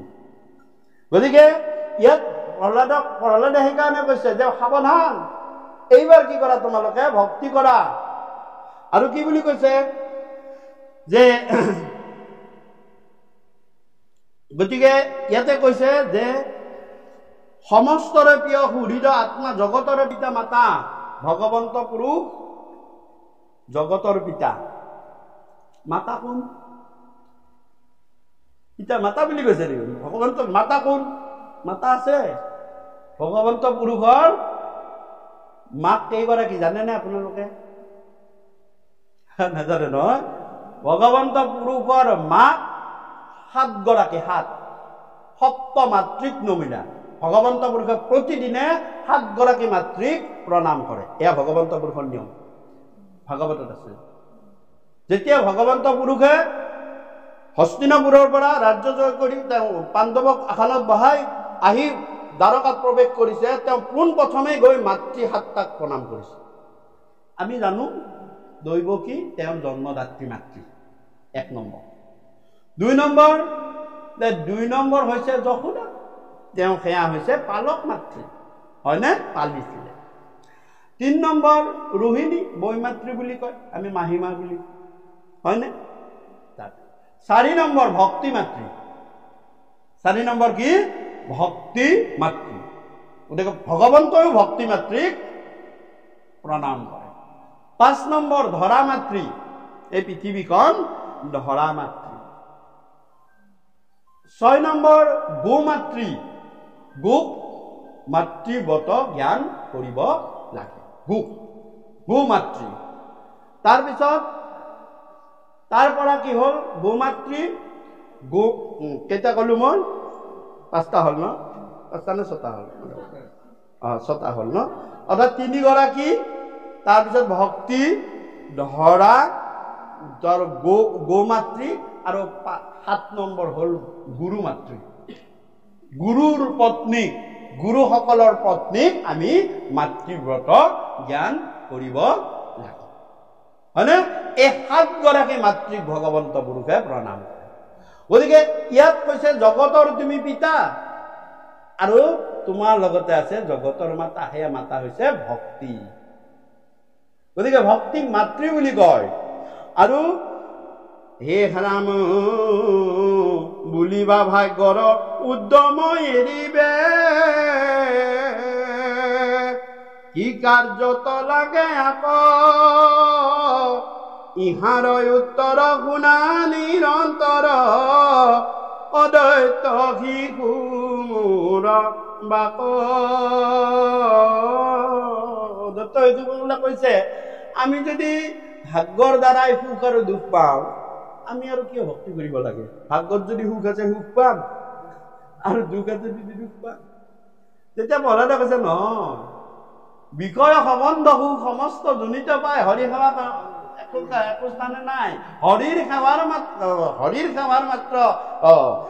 সেৱাৰ যোগ্য কেৱল মনুষ্য তনু, জানি পুৰা হৰি গুণ গায়। বিষয় সম্বন্ধ সুখটো আমি সকলোতে পাম, হয়নে? পশু আৰু আমাৰ মাজত যে এই যদি কি যে ভোগ ভয় নিদ্ৰা আৰু মৈথুন পশুৰো আছে, আমাৰো আছে, হয়নে? ভোগ পশুৰো লাগে, আমাৰো লাগে। ভয়, মৰিবলৈ ভয়, শত্ৰুলৈ ভয়, ৰজালৈ ভয়, পুলিচৰ দণ্ডলৈ ভয়, আনলৈ ভয়, পশুৰো আছে, আমাৰো আছে। ভোগ ভয় নিদ্ৰা পশু শুৱে, আমিও হওঁ। আৰু মৈথুন সংসাৰ পাতি পশুও থাকে, ল'ৰা ছোৱালী লৈ, আৰু আমিও থাকো। এতিয়া পশু আৰু তোমাৰ মাজত পাৰ্থক্য কি? যে পশুৱে গুৰু প্ৰদত্ত জ্ঞান লৈ ঊৰ্ধ্বগতি হ'ব নোৱাৰে। পশুৰ গুৰু নাই, পশুৰ জ্ঞান গুৰু নাই। কিন্তু আমাৰ জ্ঞান গুৰু আছে। আমি জ্ঞান গুৰু লৈ ওপৰলৈ যাব পাৰো। অৰ্থাৎ নৰ হৈছো, আমি জ্ঞান গুৰু লৈ এদিন নাৰায়ণ হ'ব পাৰিম। আমি কি কৰিব পাৰিম? আয়ন কৰিব লাগিব। কি? গুৰু প্ৰদত্ত জ্ঞান আয়ন কৰিলে তুমি এদিন নাৰায়ণ হৈ যাবা। তোমাক ভগৱন্ত পুৰুষে, তোমাক মানুহে দেখিলে নাৰায়ণ স্বৰূপ দেখিব। আমি কৃপালু গুৰুজনাই নৰ হৈয়ে জন্ম পাইছিল। মহাপুৰুষ মাধৱ মহাপুৰুষ নৰ হৈয়ে জন্ম পাইছিল 10 মাহ 10 দিন গৰ্ভত থাকি। কিন্তু তেওঁলোক নৰ জানো? তেওঁলোকতো নৰ নহয়। তেওঁলোকে আয়ন কৰিলে গুণ, ভগৱানৰ নাম, ভগৱানৰ কথা আয়ন কৰি তেওঁলোক নাৰায়ণ হৈ গ'ল। সেইকাৰণে তেওঁলোকক আমি নাৰায়ণৰ স্থানত বহাই দিছো। তুমি নৰ হৈ জন্ম পোৱা, নৰ হৈ জন্ম পাই তুমি আয়ন কৰা, আয়ন কৰি তুমি এদিন নাৰায়ণ হ'ব পাৰিবা। আৰু তাকে নকৰি যদি এই চাৰিটাতেই থাকা, ভোগ ভয় নিদ্ৰা আৰু মৈথুনতে ব্যস্ত থাকিবা, তুমি নৰাধম পশু হবা। নৰ হৈ জন্ম পালা, কিন্তু তোমাৰ পশুতকে তুমি উন্নতি হব নোৱাৰিলা। তুমি পশুবধ জীৱনেই ভাল পোৱা, অহা জন্মত তুমি পশু হবলৈ সাজু হবা। অহা জন্মত, কাৰণ তুমি পশু হৈয়ে ভাল পাইছা, তুমিতো পশু হৈয়ে আছা। তোমাক মই এনেই নৰ কৰি তাতে জাগাবন্দী কৰি দিলো। গতিকে সেইকাৰণে হৰিনাম কীৰ্তন ল'ব লাগে, হৰিনাম কৰিব লাগে, আৰু সৎসংগত আহি কৃষ্ণ কথা একান্ত মনে শ্ৰৱণ কৰিব লাগে। বেলেগ অন্য টকা পইচা লাভ লোভ একো নোপোৱা, কিন্তু তুমি উত্তম জন্ম লৈ তুমি আগবাঢ়ি যাবা। সেয়া ভাগৱত শাস্ত্ৰৰ উদ্দেশ্য। আৰু দৈত্য শিশুসকলক কৈছে, এইবাৰ তোমালোকে দৈত্য হৈছা, অহাবাৰ তোমালোকে অতি উত্তম জন্ম তুমি লাভ কৰিবা, ওপৰলৈ যোৱা। বোলে কেনেকে? তেতিয়া কৈছে প্ৰহ্লাদে, হে ৰাম, পশু শৰীৰতো ইন্দ্ৰিয়ৰ সুখ, সমস্তে দেহত পাৱে, পূৰ্বয় দিষ্টে যত্ন নকৰিবে, আপুনি আনি মিলাৱে, দুকক লাগিয়া যেহেন পুৰুষে একো যত্ন নকৰই, তথাপিতো আনি মিলাও দৈবে, হে অন্তে দুখ নপা, অন্তে সুখ নপা। মানুহে সুখৰ কাৰণে হাপাথুৰি খায়। নকৰিবলগীয়াটো কৰিব, অন্যায় হলেও কৰিব, অধৰ্ম হলেও কৰিব। কিহৰ কাৰণে? সুখ লাগে। কিন্তু দুখটোৰ কাৰণে কোনোবা কষ্ট কৰে নে? নিজে নিজে আহিব। কাৰণ সুখ আৰু দুখ তোমাৰ মতে নাহে, কাৰ মানে? ঈশ্বৰৰ ইচ্ছাই। মিলাৱে সুখ দুখ ঈশ্বৰৰ ইচ্ছাই। ঈশ্বৰৰ ইচ্ছাতহে সুখো পায়, ঈশ্বৰৰ ইচ্ছাতে দুখো পায়। মনত ৰাখিবা, তুমি সুখৰ কাৰণে হাপাথুৰি খালা, দুখৰ কাৰণে কোনোবা দিন হাপাথুৰি খাইছা নেকি? কুন্তীৰ নিচিনা নাই খোৱা নহয়। কুন্তীয়ে কৈছিলে, হে প্ৰভু, যাবৰ সময়ত যদি তুমি মোক বৰ দিবলৈ বিচাৰিছা দ্বাৰকালৈ, তেতিয়া মোক এটা ডাঙৰ বৰ থৈ দিয়া। কুন্তীয়ে কৈছিলে, হে পেহী, কি বৰ লাগে কোৱাচোন? পৃথিৱীৰ যত যিমান দুখ আছে মোৰ মাথাৰ ওপৰত জাপি দিয়া। কৃষ্ণ মিচিককে হাঁহি তোমাইলি, মোৰ পৰা সকলোৱে টকা পইচা ধন সম্পদ ৰাজ্য ঐশ্বৰ্য বিভূতি বিচাৰে, তুমিহে মানুহে একমাত্ৰ পালো পেহী। বোলে তুমি মোক সংসাৰৰ দুখবিলাক মোৰ ওপৰত বিচাৰিছা, তোমাৰ মাথাৰ ওপৰত বিচাৰিছা। তেতিয়া কৈছে, নহয় কৃষ্ণ, যেতিয়া মোৰ ল'ৰাকেইটা হাবিৰ মাজত ঘূৰি ফুৰি আছিল, মই থাকিছিলো যদিও ৰাজপ্ৰসাদত, কিন্তু মোৰ অকণমানো সুখ শান্তি নাছিল। কাৰণ ল'ৰা আছে, মাতৃৰ অসুখ যদি পুত্ৰ থাকে দূৰে। গতিকে মোৰ ল'ৰা হাবিৰ মাজত তেতিয়া মোৰ অহৰ্নিশে তোমালৈ মনত পৰি আছিল। হে খাওঁতে বওঁতে ল'ৰাকেইটাক যাতে তুমি ভালে ৰাখা, হে প্ৰভু মোৰ ল'ৰাকেইটাক যাতে তুমি ভালে ৰাখা, হয়নে? তেতিয়া মোৰ ইমান তোমালৈ মনত পৰি আছিল। আৰু এতিয়া মই যেতিয়া ৰাজমাতা হলো, মই ৰজাৰ যেতিয়া মাক হলো, যুধিষ্ঠিৰৰ মাক ৰাজমাতা মই, মোৰ দুখৰ কোনো কথাই নাই। আৰু এই সময়ত তুমি মোৰ পৰা আঁতৰি যাব লৈছা। তুমি এই সময়ত, সেই সময়ত তুমি মোৰ লগত আছিলা, কিন্তু এই সময়ত তুমি কি কৰিছা? মই পেহী যাওঁ। দেখিছানে? সুখৰ দিনত তুমি মোক এৰি দিছা আৰু দুখৰ দিনত মোক লগ লগাইছা। গতিকে মই সেনেকুৱা সুখ নালাগে যিটো তোমাক মই পাহৰি থাকো। মোক এনেকুৱা দুখ দিয়া যাতে মই অহৰ্নিশে তোমাক মনত ৰাখিব পাৰো। গতিকে চাওক, এয়া কাৰ? সেইকাৰণে কুন্তি পঞ্চসতীৰ ভিতৰত গণনা হয়। কুন্তি কিন্তু অকুমাৰী কালতেই সন্তান জন্ম দিছিলে, সেইটো দুখ। কিন্তু গণনা কিয় হয় মহাসতীৰ ভিতৰত, 5 গৰাকী মহাসতীৰ ভিতৰত? এই কাৰণে, কাৰণ কৃষ্ণক তেওঁ জানিছিল, কৃষ্ণই কি কৰিব পাৰে সকলো বুজিছিল, আৰু কৃষ্ণৰ পৰা কেনেকে বস্তু আদায় কৰিব লাগে একমাত্ৰ কুন্তিয়ে জানিছিল, দ্ৰৌপদীও নাজানিছিল। গতিকে চাওক, ইয়াতো প্ৰহ্লাদে কৈছে, হে হৰি নাম কেৱলে সেয়ায়ো ব্যৰ্থ হোৱে মাত্ৰ, পৰম দুখক পাৱে সেই মত শ্ৰম কৰিলে জানিবা, একোৱে দুখ নপাৱে।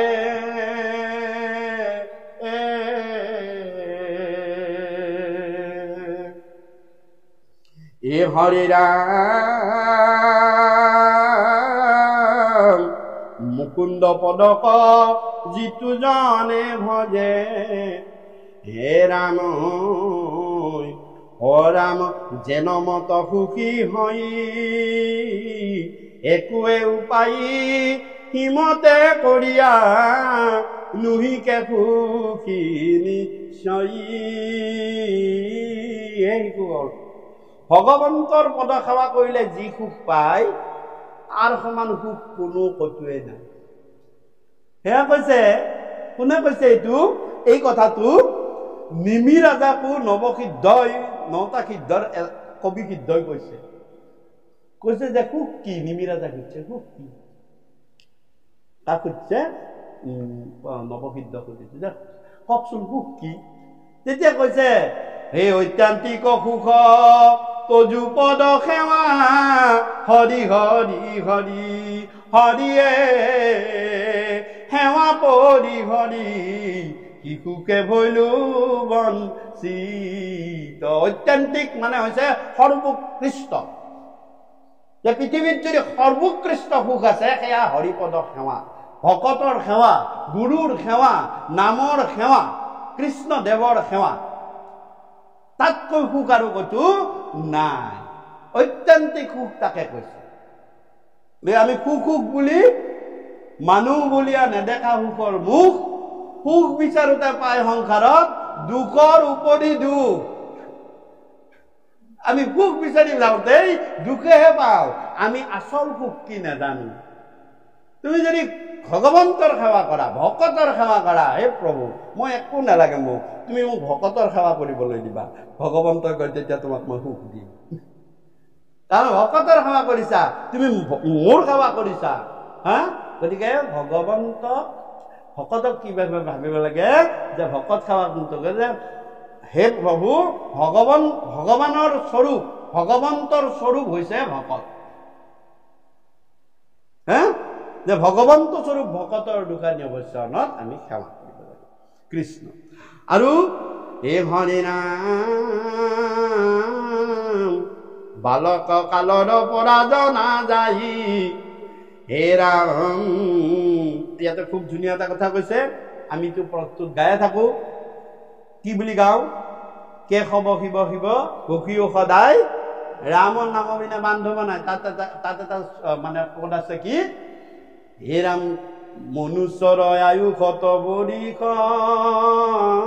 সংঘাত, অৰ্ধেক বিফলে যাই জানিবা নিদ্ৰাত। অংকটো মই আজি কম, এই অংকটো আজি মই কম, কেইদিন থাকে বাকী হিচাপ ৰাখিব। ভাগৱতে কি বুলি কৈছে, পৰলে কৈ আছে এই দত্ত শিশুসকলক কি বুলি কৈ আছে, হে ৰাম পুৰুষৰ আয়ু শতেক বৎসৰ অৰ্ধেক নিদ্ৰাত যাই। গুৰুৱে ইয়াৰ পৰা কীৰ্তনলৈ নিছে। ও ৰাম কিছু ফল নাই ৰাত্ৰিত শয়ন কৰিয়া থাকে সদায়। আধা কাল আমি ঘুমাওতে যায়। কুম্ভকৰ্ণই 6 মাহ ঘুমাইছিল, আমিও 6 মাহে ঘুমাও ক'ব গ'লে, নহয়? আমি 6 মাহ নঘনাই, কুম্ভকৰ্ণই একেলগে ঘুমাইছিল, আমি যেনিবা অলপ সময় চৰো, হয় নে নহয়? মানে আমাৰ আৰু কুম্ভকৰ্ণৰ মাজত পাৰ্থক্য একো নাই দিয়ক, আমি কুম্ভকৰ্ণক হাঁহিব নোৱাৰো। গুৰুৱে ক'লে অৰ্ধেক বিফলে যায় জানিবা নিদ্ৰাত। তাৰপিছত হে হৰি ৰাম, সেইকাৰণে সন্ত মহন্তসকলে মাত্ৰ 2 ঘণ্টা, 24 ঘণ্টাৰ মাত্ৰ 2 ঘণ্টা, কাৰণ সেই 2 ঘণ্টাই তেওঁ বিফলে পঠায়। তেওঁলোকে মানে সেইটো ডাঙৰ কথা। গতিকে আৰু সেই 2 ঘণ্টাত তেওঁলোকে ফুলফিল হৈ যায়। সেই 2 ঘণ্টাত আপোনালোকে বিশেষ নালাগে, আমাৰ প্ৰধানমন্ত্ৰীৰ ৰুটিনখন চাবচোন, 2 ঘণ্টা কমাত 2 ঘণ্টা কয়, সেই 2 ঘণ্টা ক'ব নোৱাৰে চব। কাৰণ কি এইবিলাক মানে এটা ছিষ্টেম থাকেতো, তেওঁ ইমান গুণী জ্ঞানী হ'ব পৰাৰ সাধনাটো লাগিব। আৰু কি বুলি কৈছে, হে ৰাম বালক কালৰ পৰা জনা যাই বিংশতি বৰিষ মানে নানা কিয়াৰত নুগুচে মনত পুৰুষে তাকন জানে। আধা কাল কিহত যায়, যে নিদ্ৰাত যায়, আৰু 20 বছৰ যায় আমি বালক কালত, ল'ৰা ছোৱালী হৈ থাকোঁতে একো নাজানো আৰু জনাই নজনাই। হে ৰাম আয়ু যায় অব্যৰ্থে যুৱা পাইলে আঁকি 5 যাই অসামৰ্থ হইলে বল দূৰ গইলে কিছু তাৰ ক্ষমা নাই।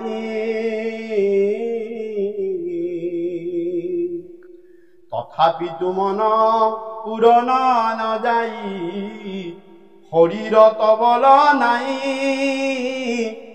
আকুল ব্যাকুল লাখুটিক ধৰি আনে দৈৱ সৰ্ব দায়ী।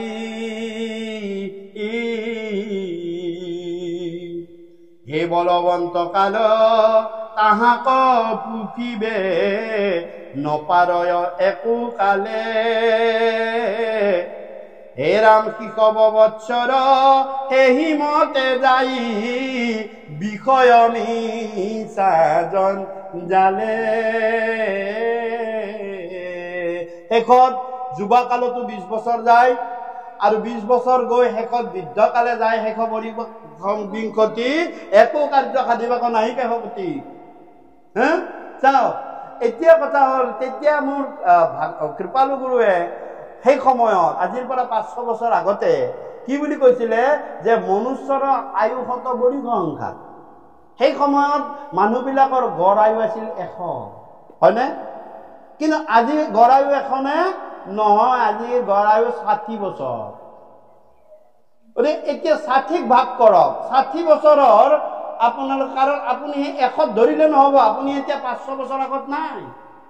খাদ্যৰ ভেজাল, বায়ু পৰিৱেশ ভেজাল, বস্ত্ৰৰ ভেজাল, হয়নে নহয়? গতিকে আপোনাৰ কি হ'ল, যে একেবাৰে 60ত ধৰক, 60 হ'লে কি হ'ল, অৰ্ধেক বিফলে যায় জানিবা নিদ্ৰা। 30 বছৰ আপোনাৰ টোপনিত গুচি গ'ল। 30 বছৰ আপোনাৰ টোপনিত যাবই, 60 হ'লেও যাব। তাৰপিছত বিংশতি বৰষায়ু যায় মলন্তে। বাৰু আজিকালি ল'ৰা ছোৱালীক ইংৰাজী স্কুলত দিয়ে 10 বছৰেই ধৰিলোঁ, 20 বছৰৰ ঠাইত আমি 20 বছৰলৈ আছিলোঁ, 20 বছৰলৈ নাছিলোঁ, 15-16 মানলৈ আছিলোঁ, আৰু মেট্ৰিক দিয়াৰ আগলৈ মানে ল'ৰামতীয়া আৰু, হয়নে? এতিয়া কিন্তু নহ'ব। এতিয়া কিমান, 10 বছৰে ধৰকচোন, 10 বছৰ যদি তাৰে তেতিয়া কি হয় যে 10 বছৰ আমি তাৰ টিচৰ লগত 10 বছৰ যোগ দিলোঁ, হয় না? গতিকে আগতে 20 আছিল, এতিয়া 10 হ'ল, 40 গুচিয়ে গ'ল। তাৰপিছত কি বুলি কৈছে যে বিংশতি বৰ্ষায় যায় উমলন্তে নেই দশত বৰিষ ধনক উপাৰ্জন্তে।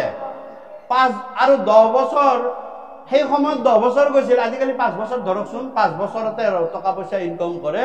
গতিকে ইফালে কিমান হ'ল, 40ৰ লগত 5 যোগ দিয়ক, 45 হ'ল। হা?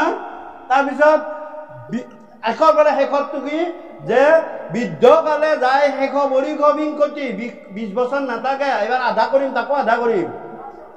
10ত আহিল, তেতিয়া কিমান হ'ল যে 45 10 55, মাত্ৰ থাকিল মাত্ৰ 5 বছৰ।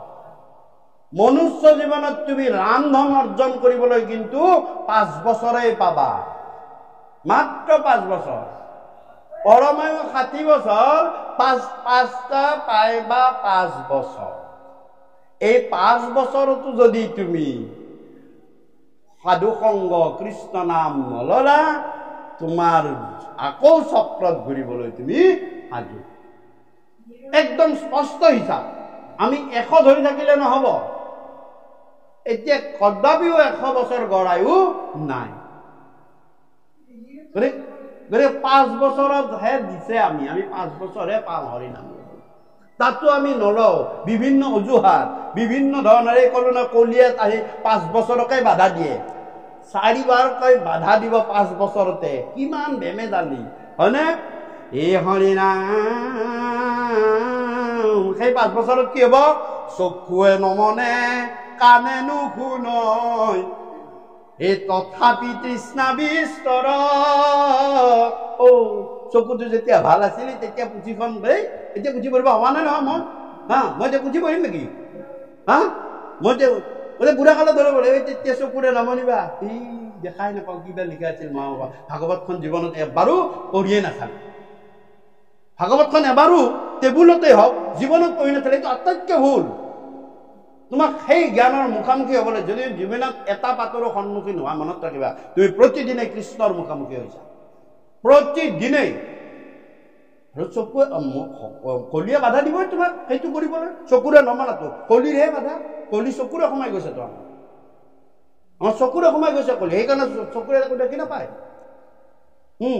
তাৰপিছত কৈছে কি, সেইমতে সিটো গেলি পচি যায় অধৰ্ম পাপী বৰ্বৰ। আৰু কৃষ্ণ কথা নুশুনাৰ পৰা লাহে লাহে লাহে জীৱনটো বিতৃষ্ণা হৈ যায়, হয় নহয়? ভাগৱত শুনিলো, কাম দিয়া নাই, ক'ৰ পৰা কাম দিব? এই কামটো এইবিলাক কেনাটো এইবিলাক, ধৰ্মৰ কেনা নাই, ভাগৱতৰ কেনা নাই।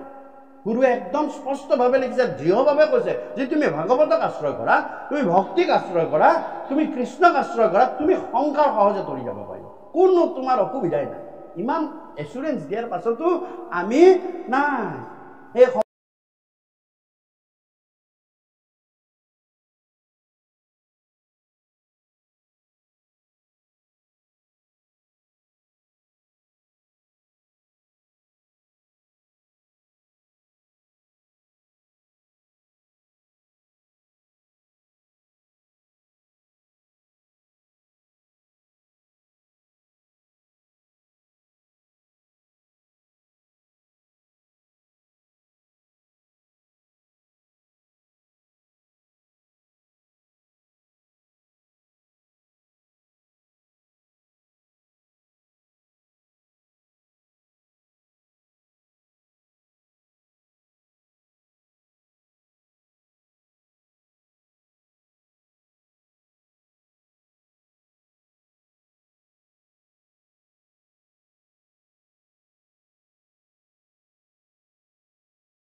তেতিয়া জমে বেছি দিন লোৱা নাই আৰু 6 মাহ মানতে সন্তুষ্ট হ'ল, আহি দেখা দিলা বোলে কোৱাচোন তোমাৰ কামনাটো কি?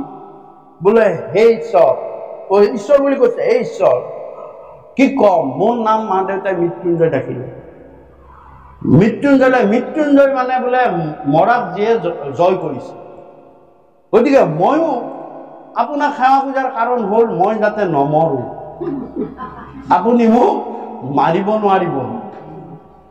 তেতিয়া জন্মে ক'লে বোলে নহয় নহয়, জন্মিলে মৰিবই লাগিব, নীতি আছে ধৰা, আৰু এইটো মই কৰিব নোৱাৰো, এইটো মোক নিয়মটো পালন কৰিবলৈ ভগৱানে মোক আদেশহে দিছে, মই ইয়াৰ গৰাকী নহয়, মই কাক নমৰাকৈ ৰাখিব নোৱাৰো, ভগৱানে মোক ধৰিব, মোক শাস্তি দিব, মই তোমাক মাৰিবই লাগিব, এইটো মই কৰিব নোৱাৰো। বোলে কোনে কৰিব? বোলে এইটো ভগৱানৰ পাৱা, মই খালি মোক কৈছে যে যিয়ে জন্মিব সময় যেতিয়া হ'ব তুমি লৈ গুচি আহিবা, তোমাৰ কাম। গতিকে মইতো অফিচাৰ নহয়, মোৰ ওপৰত এটা অফিচাৰ আছে। বোলে নাই মোক আপুনি কিবা কৰি হ'লেও মোক ৰখাব লাগিব, মোৰ নামটো চাই কাম হ'ব লাগিব। নাই নাই নাই মই নোৱাৰিম। এতিয়া মনুষ্য সুচতুৰ নহয়। তেতিয়া মনুষ্যই কৰিলে ভাবিলে নাই জমৰ দ্বাৰা নহ'ব কামটো। এই বুলি কি কৰিলে, ৰ'ব আপুনি যেতিয়া আহিলে এটা কাম কৰিব পাৰিনে? বোলে কি? আমি দুটা সখী পাতো দে।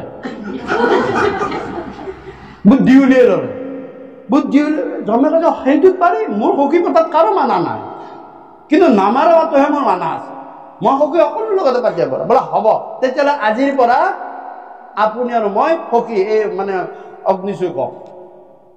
হ'ব, সখী হ'ল। যে সখী হ'ল উচিত নহয় মনুষ্যই ৰ'ব, সখীকটো আপুনি মাৰিব নোৱাৰে, সখীয়ে কওক কেনেকে মাৰিব? গতিকে মই বাচি গলো, সখীয়ে গ'ল, একেলগে আঁতৰি মৃত্যু হ'ল, গতিকে এইটো কেনেকে হ'ব? নহ'ব। এতিয়া জন্মে ক'লে নহয়, মোৰ সখীতকে মোৰ নিয়মটো ডাঙৰ, মোৰ নিয়ম মই মানিবই লাগিব তোমাক, সখী হ'লেও মই তোমাক হৰণ কৰিব নোৱাৰো। তুমি যেতিয়া মৰ্ত্য লোকত জন্ম পাইছা, ইয়াত জন্মিলে মৰিবই লাগিব, এয়া ভগৱানৰ নিয়ম। কিন্তু হে সখী, তুমি যেতিয়া মোৰ লগত সখীও পাতিলা, মই তোমাক মৰাৰ আগতে 4টা মেছেজ দিম, যোৱা তুমি সাৱধান হবা অলপ, হ'বনে? এতিয়া ই মৃত্যুঞ্জয় ভাবিলে বোলে কথাটো বেয়া নহয়, কথাটো বেয়া নহয়, যেতিয়া মেছেজ হ'ব, আজিকালি হ'লে মেছেজ দিওঁ, তেতিয়া মই তোমাক খবৰ দিম, আৰু মেছেজ মানে খবৰহে, 4টা খবৰ দিম, তুমি পাৰিবানে? বোলে হ'ব দিয়ক, সেইটো হ'লেও হ'ব, মই সাৱধান হওঁ, টেবলেট খাই হয়নে নাই, টেবলেট খাম, প্ৰেছাৰৰ বেল মাৰিম, মই সাৱধান হওঁ, হয়নে? ঠিক আছে, হ'ব দিয়া, এনে থাকিম। থাকোঁতে হঠাৎ একদিন ৰাতি জংকে যেতিয়া জমদূত আহি উপস্থিত হ'ল নহয় মৃত্যুঞ্জয়ৰ আগত, যি আৰু জীৱলৈ, এই কাক তহঁতে কাঢ়ি ল'বা, মোক চিনি পোৱা নাই? জমদূতক কৈছে, মোক চিনি পোৱা নাই, মই মৃত্যুঞ্জয়, তহঁতক কোনে পঠাইছে? বোলে আমাৰ ৰজা যমৰজাই পঠাইছে। যমৰজাৰ মই সখীয়ে, তহঁতৰ লগত মই নাযাওঁ, মই মোৰ সখীৰ লগত যাম, কাৰণ সখীয়ে আজি কথা দি কথা ৰাখিব পৰা নাই। মোক কৈছিল যে মোক নিয়াৰ আগতে 4টা মেছেজ দিব, কিন্তু একো ইংগিত চিংগিত নাই, তহঁতক পঠাই দিছে, মই তহঁতৰ লগত কিয় যাম? যা তহঁতৰ ৰাজাক মাতি লৈ আহিবি, মই নাযাওঁ তহঁতৰ লগত। যমদূতেও ভয় খালে, হয়তো ৰাজাৰ কথা কৈ যেতিয়া কৈছে ইয়াক গেলা পচা নহ'ব, আৰু দমক কৈছে, আৰু ৰজাই যদি কথা দিছে সঁচাকে কিয় যাব, এই বুলি সোতৰা পঢ়ি 2টা যমদূত গৈ আগত থিয় হ'ল। হে মহাৰাজ, বোলে কি? বোলে কি? বোলে সেই হ'ল এই মুহূৰ্তত এটা মৃত্যুঞ্জয় নামৰ মানে মনুষ্য জীৱই আপুনি নগ'লে বোলে নাহে, আৰু আপোনাৰ বোলে সখীয়ে, আৰু 3 নম্বৰ কথাটো হ'ল আপুনি কিবা বোলে মেছেজ দিম বুলি কৈছিল, মেছেজো নাই, সি কিয় আহিব হে? তেতিয়া জমে মিচিককে হাঁহি বাইদেউ, মোৰ সখী নহয়, সখী হয় বাৰু, মই নগ'লে নাহে। বোলে নাহে, একদম কাকত ধৰি লৈছে, আৰু নাহে, কাকত ধৰি বোলে বাৰু মই এইবাৰ জম গৈ উপস্থিত হ'ল। যম গৈ উপস্থিত হৈ অ কি হে যমৰ লগত কথাই নকয় তুমি কি বিশ্বাসঘাতক হে হা একো মেছেজ চেছেজ নাই তুমি মোক মানুহ পঠাই দিছা দূত পঠাই দিছা তুমি মোক লৈ যাব ললো তেতিয়া যমে ক'লে হে হবি আচলতে মই তোমাক মেছেজ নেদাকে থকা নাই মই মেছেজ দিছো তুমি মেছেজ দিলে ডিলিট কৰি গৈ আছা তুমি ডিলিট কৰি গৈ আছা মোৰ গাত কি দোষ 7টা মেছেজ তোমাক দিছো তুমি ডিলিট মাৰিছা মোৰ গাত দোষ নাই ক'ত মেছেজ দিছা 1 নম্বৰ মেছেজ মোৰ চুলি পকিছে তোমাৰ মই চুলিত দিছিলো প্ৰথম পকিছে না চুলি এয়া তোমাৰ ফাৰ্ষ্ট মেছেজ মই যাই আছো ৰং মাৰি ললা ডিলিট মাৰি দিলা তাৰমানে ডিলিট কৰি দিলা ৰং মাৰি দিলা নহয় ডিলিট কৰি দিলা নাভাবিবা মই যাই আছো 2 নম্বৰ আগতে 2টাই কাম কৰিছিল এতিয়া 7টা লগা হ'ল চকুৰে একো নেদেখা হলা মোৰ 2 নম্বৰ মেছেজ চকুৰ পাৱাৰ কমি আহিছে মোৰ 2 নম্বৰ মেছেজ তাতো চশমা লগাই ললা কাহাই পাৱাৰ হয়নে নহয় 2 নম্বৰ মেছেজ মোৰ 3 নম্বৰ আগতে বেজিটো পঢ়িলেও শুনা আছিলা এতিয়া কাণেদি ভো ভো ভো ভো কে শুনিলা তাতো মেচিন লগাই ললা 3 নম্বৰ মেছেজ মোক ডিলিট কৰিলা 4 নম্বৰ আগতে গলে 32টা দাঁত বুধে হৌকে লগাই আছিলা কথাই নাই এটাকে 32টা হৰাই দিলো তথাপিও নাই লগাই ললা বুলেট মাৰি তাকো ডিলিট কৰিলা 4টা মেছেজ মই দিছো তুমিয়ে মন কৰা নাই বলা তোমাৰ সময় সেইকাৰণে লিখিছে চালে গোটাগুটি শান্তিত হাৰে গোটাগুটি শান্তিতে নচলে পা বুঢ়া ভাই হৰি গুণ গাই নাচা ভগৱন্ত শান্তিতে নচলে পাও মেছেজ দিবই যম মানে নিয়ম যমে কবই যে তোমাৰ তাত মই গৈ আছো আৰু এইবিলাক একোটা মেছেজ কিয় কোন আহি আছে যম আহি আছে আমি আগতে সাজু হব লাগে আমি সাজু হব লাগে গতিকে ইয়াতো কৈছে হে হৰিনা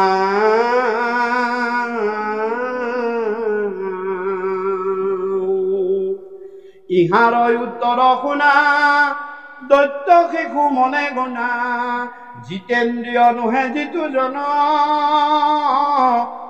গৃহতয়া আসক্ত মন স্নেহ বাৰে অনুক্ষণ তাসম বাৰণে দেখো মুখন এই দৈত্য শিশুসকল ইয়াৰ উত্তৰ শুনা কিয় মানুহ এনেকে বন্দী হয় সংসাৰত তাৰ উত্তৰ কি যিজন জিতেন্দ্ৰিয় নহল যিয়ে ইন্দ্ৰিয়ক জয় কৰিব নোৱাৰে অলপ আগতেই কলো যেতিয়া পায়খানাত থাকে তেওঁ মন ইন্দ্ৰিয় তেওঁক চলাই থাকে কিন্তু ভাগৱত বহিলে 2 ঘণ্টা সময় 3 ঘণ্টা সময় কৃষ্ণ তেতিয়া তেওঁ ইন্দ্ৰিয়বিলাকক জয় কৰি লৈছে ক'ত কৰিব পাৰি কৃষ্ণ কথা শ্ৰৱণ কৰি থাকিলে কৃষ্ণৰ কীৰ্তন কৰি থাকিলে ইন্দ্ৰিয়বিলাক জয় হৈ গৈছে যিজনে ইন্দ্ৰিয়ক জয় কৰিব নোৱাৰিলে গৃহত আসক্ত মন আৰু গৃহতে আসক্ত হৈ থাকিলে আঁঠুটো বিষাইছে মই ঘৰৰ পৰা নাযাওঁ ঘৰতে আসক্ত হৈ দিলে ঘৰতে বহি থাকো দে এইটো কি কৰিলে ইন্দ্ৰিয়ক তেওঁ জয় কৰিব নোৱাৰিলে তেওঁ জিতেন্দ্ৰিয় হ'ব নোৱাৰিলে তেওঁ মনক জয় কৰিব নোৱাৰিলে আৰু তাৰ কিন্তু কেতিয়াও মুখখন নহয় তেওঁ কেতিয়াও মুখ্য প্ৰাপ্তি নহয় কোনেনো পুৰুষ আছে বিষয়ক কৰি পাছে এৰিবাক সমৰ্থে হইবে ক এতেকে নিষ্ঠ কৰি বালক কালৰ পৰা ভকতিত যত্ন কৰি কিন্তু এই বিষয়ক এৰিব পৰা ইমান সহজ কথা নহয় কিন্তু যিয়ে বালক কালৰ পৰা ভাগৱত ধৰ্ম ভক্তি ধৰ্মৰ মাজেৰে জীৱনটো আগবঢ়াই নিয়ে তেওঁৰ কাৰণে একো টান কাম নহয় কিয় যে তেওঁ সকলো কৰ্ম সকলো চিন্তা সকলো দ্ৰব্য তেওঁৰ বুলি নাভাবে ভগৱন্তক অৰ্পণ কৰি দিয়ে তোমাৰ দ্ৰব্য কৃষ্ণময় দ্ৰব্য কৃষ্ণতে অৰ্পণ কৰিলে তুমি যিটো সুখ পাবা নিশ্চিন্ত হে প্ৰভু মই তোমাৰ চৰণত সকলো অৰ্পণ কৰি দিছো তুমি যি কৰা তাকে কৰিবা মই তোমাৰ কৃষ্ণ গুণানুকীৰ্তনখিনি একান্তমনে শ্ৰৱণ কৰিব যাওঁ বাকী তোমাৰ নাই কোনে কৰে এইবিলাক সাধু সন্তবিলাকে কৰে যে মোৰ নহয় ন তাতে কিবা এটা ঘটে মোৰ বদনাম নহয় তোমাৰ বদনাম হ'ব তোমাৰ তাত মই কথাটো কৈছো যে তুমি ঘৰখন কৃষ্ণ কথা শুনিবলৈ গৈছা, ঘৰখন তুমি ভগৱন্তক অৰ্পণ কৰি দি থৈ যোৱা, চুৰ হ'ল, তুমি কাক ধৰিবা যে হে প্ৰভু তোমাৰ কথা শুনিবলৈ যাওঁতে তোমাক অৰ্পণ কৰি দি থৈ গৈছো, চুৰ কেনেকৈ আহিব পাৰে? চুৰ কেনেকৈ আহিব? হয়, চুৰ কেনেকৈ আহিব পাৰে? চাওক, ভগৱন্তই জানে যে ইয়াক ই এটা চুৰ কৰিবলৈ মন কৰিছে, ইয়াৰ মনটো মই কৰবাতে ঘূৰাই দিম, কিবা বাধা দি দিম মই, হয়নে? এইবিলাক প্ৰত্যেকতে সৰুৰ পৰা এইবিলাক জানিব লাগিব। হে হৰি ৰাম,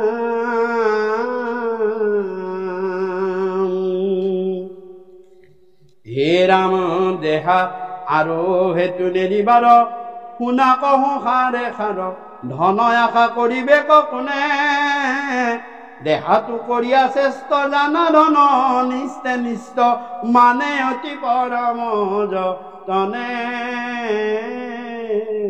পানকো এৰিয়া গৈলা চুৰ সবে চুৰি কৰে, পাইলে তাকত এখনে কাটই, হেনেকে দুৰ্জন ধন তথাপিতো তাতে মন, এৰিবা ককে শুন পালৈ। ধনত এটা আসক্তি আছে, এই আসক্তিটোৰ কাৰণে কলিয়ে চান্স পাইছে। ধনত আসক্তি আছে, কিন্তু সেই আসক্তিটো থাকিব লাগে পৰম ধনত। ধন আৰু পৰম ধনৰ মাজত পাৰ্থক্য আছে। পৰম ধন কি?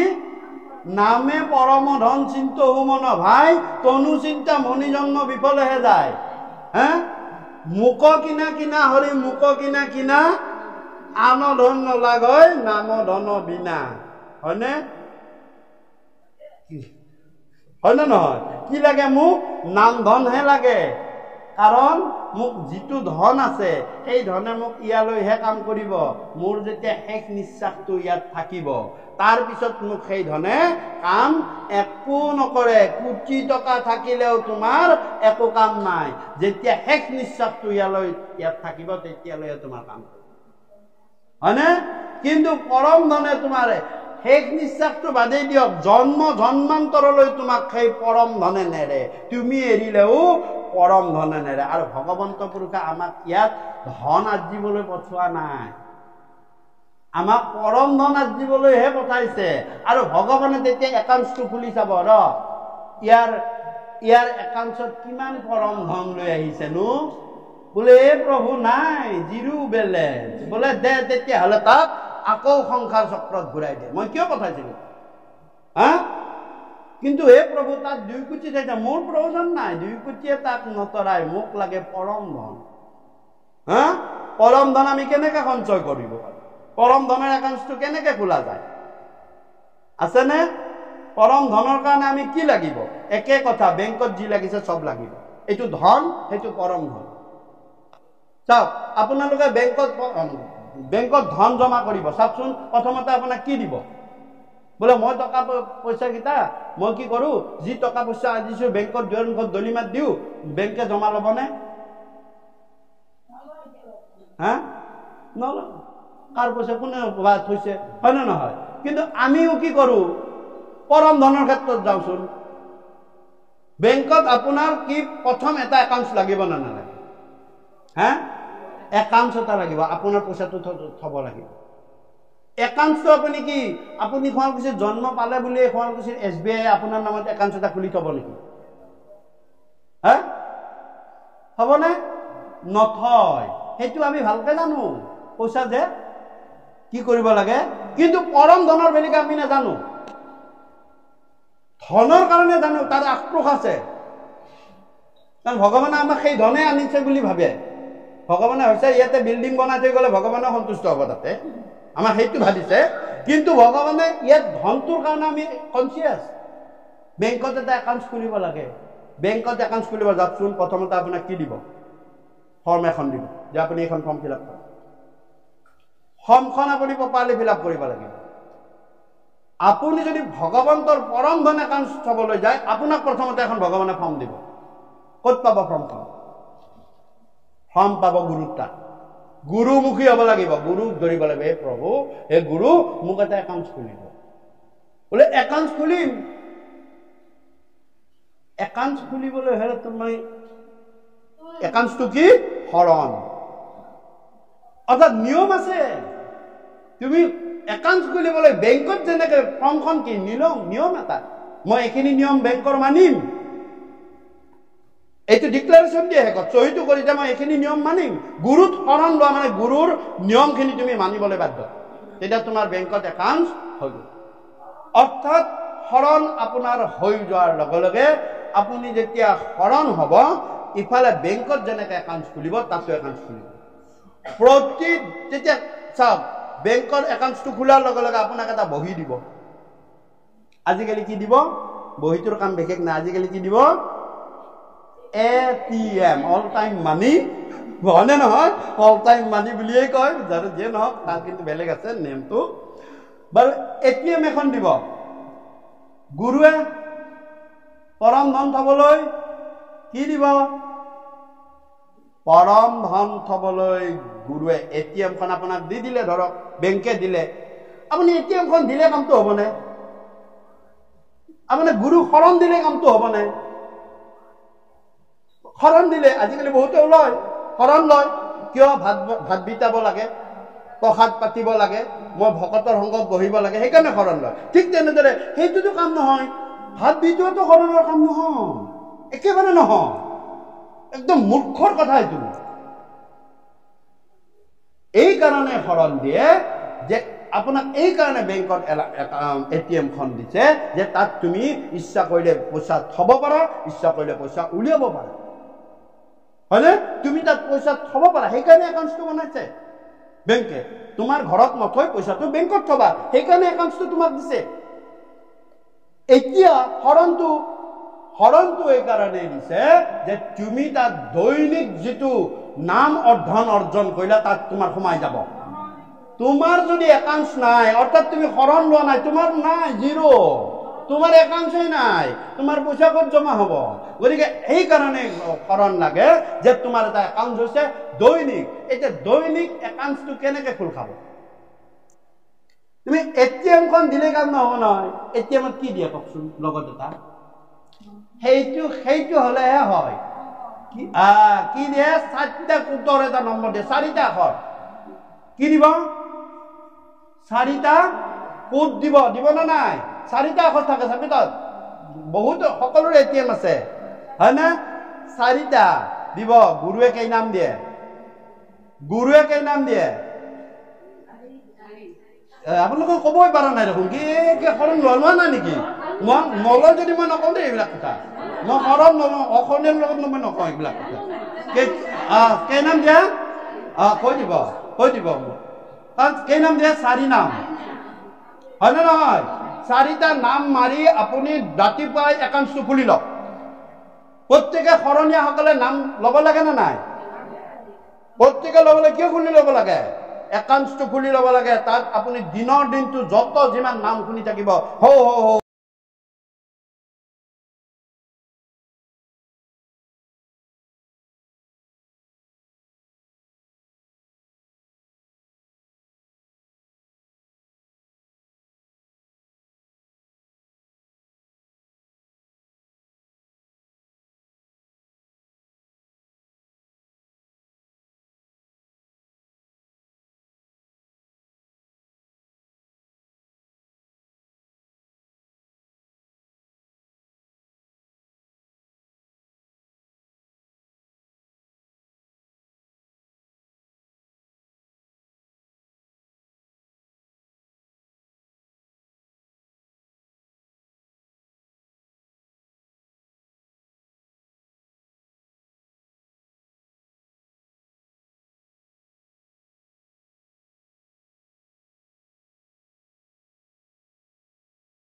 হে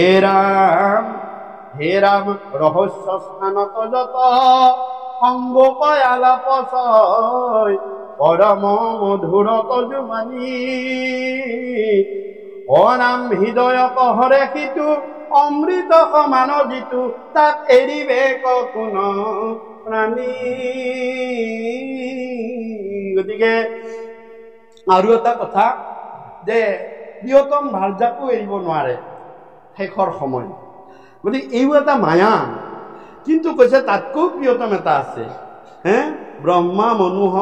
ব্ৰহ্মাহৰ আৰু লক্ষ্মী প্ৰিয় মোৰ জায়া, তাতকৈ মোৰ শ্ৰেষ্ঠ দেখো ইটো কায়া।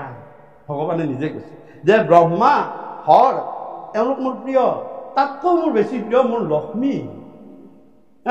কিন্তু লক্ষ্মীতকৈ বেছি প্ৰিয় মোৰ শৰীৰটো। আমি শৰীৰকে আটাইতকৈ বেছি ভাল পাওঁ। আপোনালোকে চাব পাৰে, শৰীৰকহে আমি ভাল পাওঁ, আৰু এই শৰীৰটো এৰাটোৱে আটাইতকৈ টান। এই শৰীৰটো ভাল পোৱা শৰীৰটো এৰাটোৱেই আটাইতকৈ টান কাম।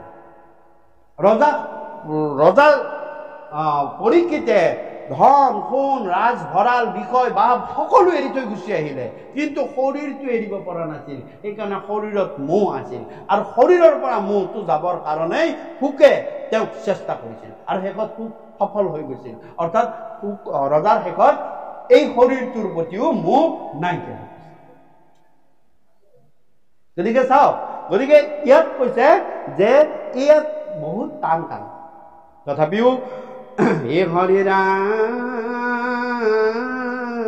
আমি এই শৰীৰটোক লৈ সম্বন্ধ কৰোঁ। আমি শৰীৰটোক লৈ কি সম্বন্ধ কৰোঁ, কিন্তু সেইটো আচলতে সম্বন্ধ নহয়। শৰীৰটোক লৈ কেতিয়াও সম্বন্ধ নহয়। কি সম্বন্ধ? সমযোগ বন্ধ, সমভাৱে আমাক যিয়ে বান্ধি ৰাখিছে সেয়াহে সম্বন্ধ, হয় না নহয়? সমভাৱে। এতিয়া চাওক, আমি কেনেকৈ সম্বন্ধ কৰোঁ? আপুনিতো আমি কি সম্বন্ধ? যে আপুনি ডাঙৰ মই সৰু, মই ডাঙৰ আপুনি সৰু, আপুনি ওখ মই চাপৰ। শৰীৰৰ কথাটো কৈছোঁ। কোনোবা মোৰ আপোন, মানে এইজন মোৰ মা, এইজন মোৰ দেউতা, এইটোতো বিষম হ'ল না, হ'ল নে নহ'ল? এই শৰীৰত কেতিয়াও সম্বন্ধ নহয়, শৰীৰত সদায় বিষম। সম্বন্ধ ক'ত হয়? আপুনি প্ৰত্যেক চাওক, কোনো এটা শৰীৰ কাৰো এটাৰ লগত নিমিলে, কোনো এটা সম্বন্ধ কাৰো লগত নিমিলে। কোনোবা দাদা হয়, কোনোবা খুৰা হয়, কোনোবা বৰদেউতা হয়, কোনোবা খুৰা হয়, কোনোবাই ভাই হয়, কোনোবাই ভতিজা হয়। সম্বন্ধ কেনেকৈ হ'ল? সমান সমান নহ'ল নহয়। সমান সমান ক'ত হয়? কওকচোন, সকলো জীৱৰ সমান সমান ক'ত হয়? তাকে কৈছে সম্বন্ধ। কোনটো? সমভাৱে যিটোৱে বন্ধ ৰাখিছে। সেয়া কোন? কুকুৰ চিগাল গদৰ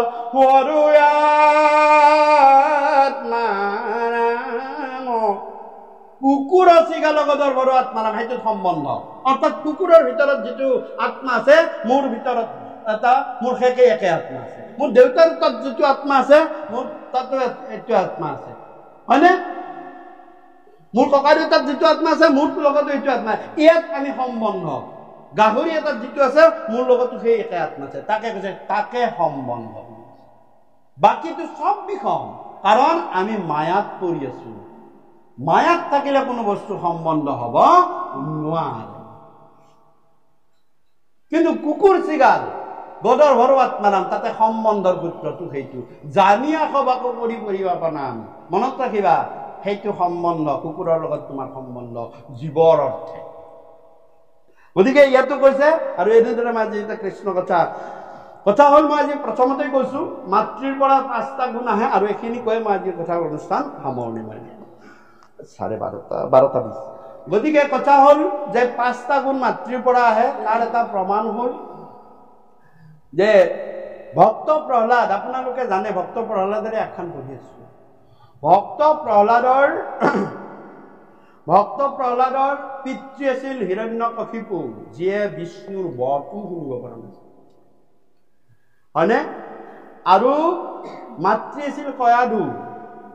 মনত ৰাখিব যে আইগৰাকীৰ সম্পূৰ্ণ বুদ্ধিমত্তা, সম্পূৰ্ণ গুণৰ ফলত পুত্ৰৰ ভাল হয়। মই ক'লো নহয় স্বভাৱ গুণ গুণ স্বভাৱ চৰিত্ৰ গুণ বৈশিষ্ট্য এইকেইটা মাতৃৰ পৰা পায় ধৰ্ম ধৈৰ্য শৌৰ্য মৌৰ্য আৰু বীৰ্য এই পাঁচটা ধৰ্ম ধৈৰ্য শৌৰ্য আৰু বীৰ্য এইটো বাপেকৰ পৰা পায় আমি পিতৃপুৰুষে যিটো ধৰ্ম পালন কৰিছে আমিও সেই তাকে ধৰ্ম সহজে পালন কৰিব লাগিব আৰু পালন কৰিলে আমি ফলৱতী হ'ব পাৰিম গতিকে পাঁচটা 5.9টা এই 5.9 গতিকে চাওক গতিকে ইমান উদণ্ড বিষ্ণুক নামানে কিন্তু পুত্ৰ ইমান বৈষ্ণৱ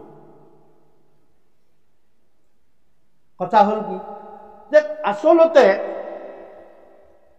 কেতিয়া কেতিয়া ফলত এনেকুৱা হ'ল কিয় হ'ল বহুতে কয় যে নাৰদক লগ পাই ভাগৱত শুনিলে কয়া ধুৱে শুনাৰ পাছত ভক্ত প্ৰহ্লাদে বৈষ্ণৱ হ'ল কিন্তু আচলতে তাতকৈ আগত ধৰ্মটো মই ক'লো নহয় ধৰ্ম ধৈৰ্য শৌৰ্য বীৰ্য মৌৰ্য এইটো পিতৃপুৰুষৰ পৰা আহে আৰু বাকীখিনি মাতৃপুৰুষৰ পৰা আহে গতিকে কথাটো কি যে মাকৰ বুদ্ধিমত্তা স্বভাৱ চৰিত্ৰ গুণ বৈশিষ্ট্য প্ৰহ্লাদৰ যি হৈছিলে তেওঁ মাকৰ পৰা আহিছিলে কেনেকৈ আহিছিলে মনত ৰাখিব যে ভক্ত প্ৰহ্লাদৰ পিতৃ হিৰণ্যকশিপু যেতিয়া হিৰণ্যাক্ষক ভাতৃক বধ কৰিলে বৰাহ ভগৱানে তাৰপিছত তেওঁ কৰিলে বোলে চব এফালৰ পৰা সাধু সন্ত মহন্তক চব এফালৰ পৰা মাৰিয়া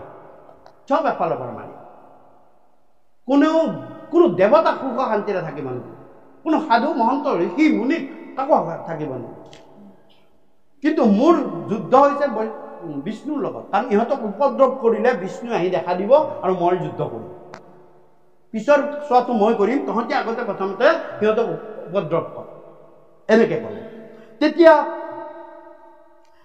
সকলোৱে লাগি গ'ল কিন্তু বিষ্ণু নোলোৱাত ক'লে শুক্ৰাচাৰ্যৰ ওচৰলৈ গ'ল হে গুৰু মই কি কৰোঁ বোলে তুমি এটা কাম কৰা তুমি ব্ৰহ্মাক সাধন কৰা ব্ৰহ্মাৰ পৰা তুমি বৰ লৈ তুমি অমৰ বৰ লোৱা তেতিয়াহে তুমি বিষ্ণুৰ লগত যুদ্ধ কৰিব জিকিব পাৰিবা নহ'লে বিষ্ণুক মাৰাটো ইমান সহজ কথা নহয় বোলে মই কি কৰোঁ বোলে তুমি মন্দৰগিৰি পৰ্বতলৈ যোৱা তাত গৈ তুমি ব্ৰহ্মা সাধন কৰা তেতিয়া হিৰণ্যকশিপুৱে গুৰু বাক্য মানন ৰাখি এটা দিন বাৰ ঠিক কৰি চাই মেলি বোলে মই ইমান তাৰিখে যাম আৰু এই বুলি যিদিনা যাব সেইদিনা ৰাতিপুৱাৰ পৰা প্ৰথম গুৰুৰ তাত গৈছে গুৰু মই আজি যাম আৰু কাইলৈ মই যাম আৰু আজি মাত দি থৈ গৈছোঁ আমাৰ মাত দিয়া থাকে নহয় গুৰুৰ পৰা মাত দিছে গুৰুৱে কৈছে তথাস্তু তুমি বিজয় হ'বা তাৰপৰা তেওঁ মানে সেইলৈ আহিছে মাতৃতালৈ আহিছে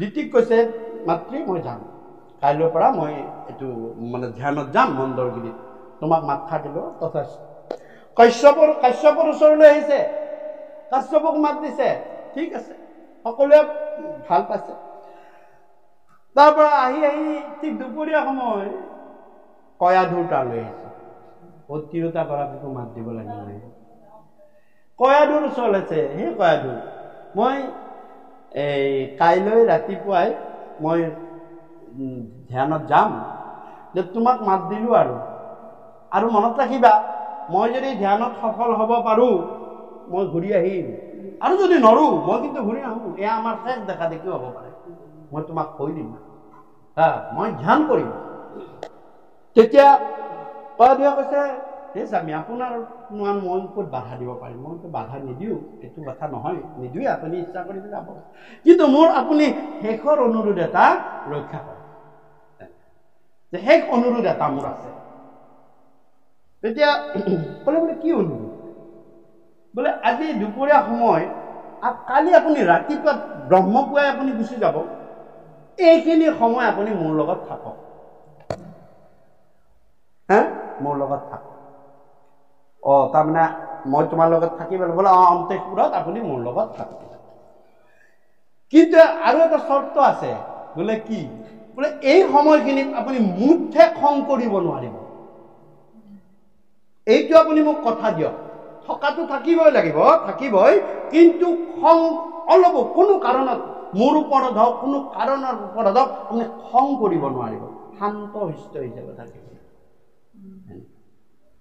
তেতিয়া হ'ব ইমান দিন আৰু মই খং কৰি আছো এইখিনি সময়হে আৰু কাইলৈৰ পৰা এইখিনি সময় নকৰো দিয়া আৰু হাঁহি ফূৰ্তিকে থাকিম বোলে মোক খাদ্য নাই ঠিক আছে এই বুলি কোৱা ধুৱে তেওঁক অন্তেশপুৰলৈ লৈ গ'ল ৰাজ হাউলি একদম ধুনীয়াকৈ পিছফালৰ মানে খেত তেওঁলোকে ৰাজমহলত বিচনাত দুয়ো আছে তাৰপিছতে সেই পিছফালৰ চোতালৰ মাজতে এডাল চন্দন গছ আছে কি গছ চন্দন গছ এটা থাকে ৰজাৰ হাউলিৰ মাজত এডাল প্ৰকাণ্ড চন্দন গছ এডাল এই চন্দন গছত এইটো মানে বিষ্ণু পুৰাণত নাৰায়ণী চৰাই বুলি আছে আমাৰ কৃষ্ণ চৰাই কৃষ্ণ কৃষ্ণ সেইটো বিষ্ণু টাইপতো হয় বিষ্ণু এনেকে মাতে দীঘলীয়াকে মাতে আৰু শেষৰ পালে তাৰ মাতটো দীঘলীয়া হৈ যায় বিষ্ণু আমাৰ কৃষ্ণ বুলি কওঁ খুব মাতি পাৰে বিষ্ণু সেই চৰাইটো পৰি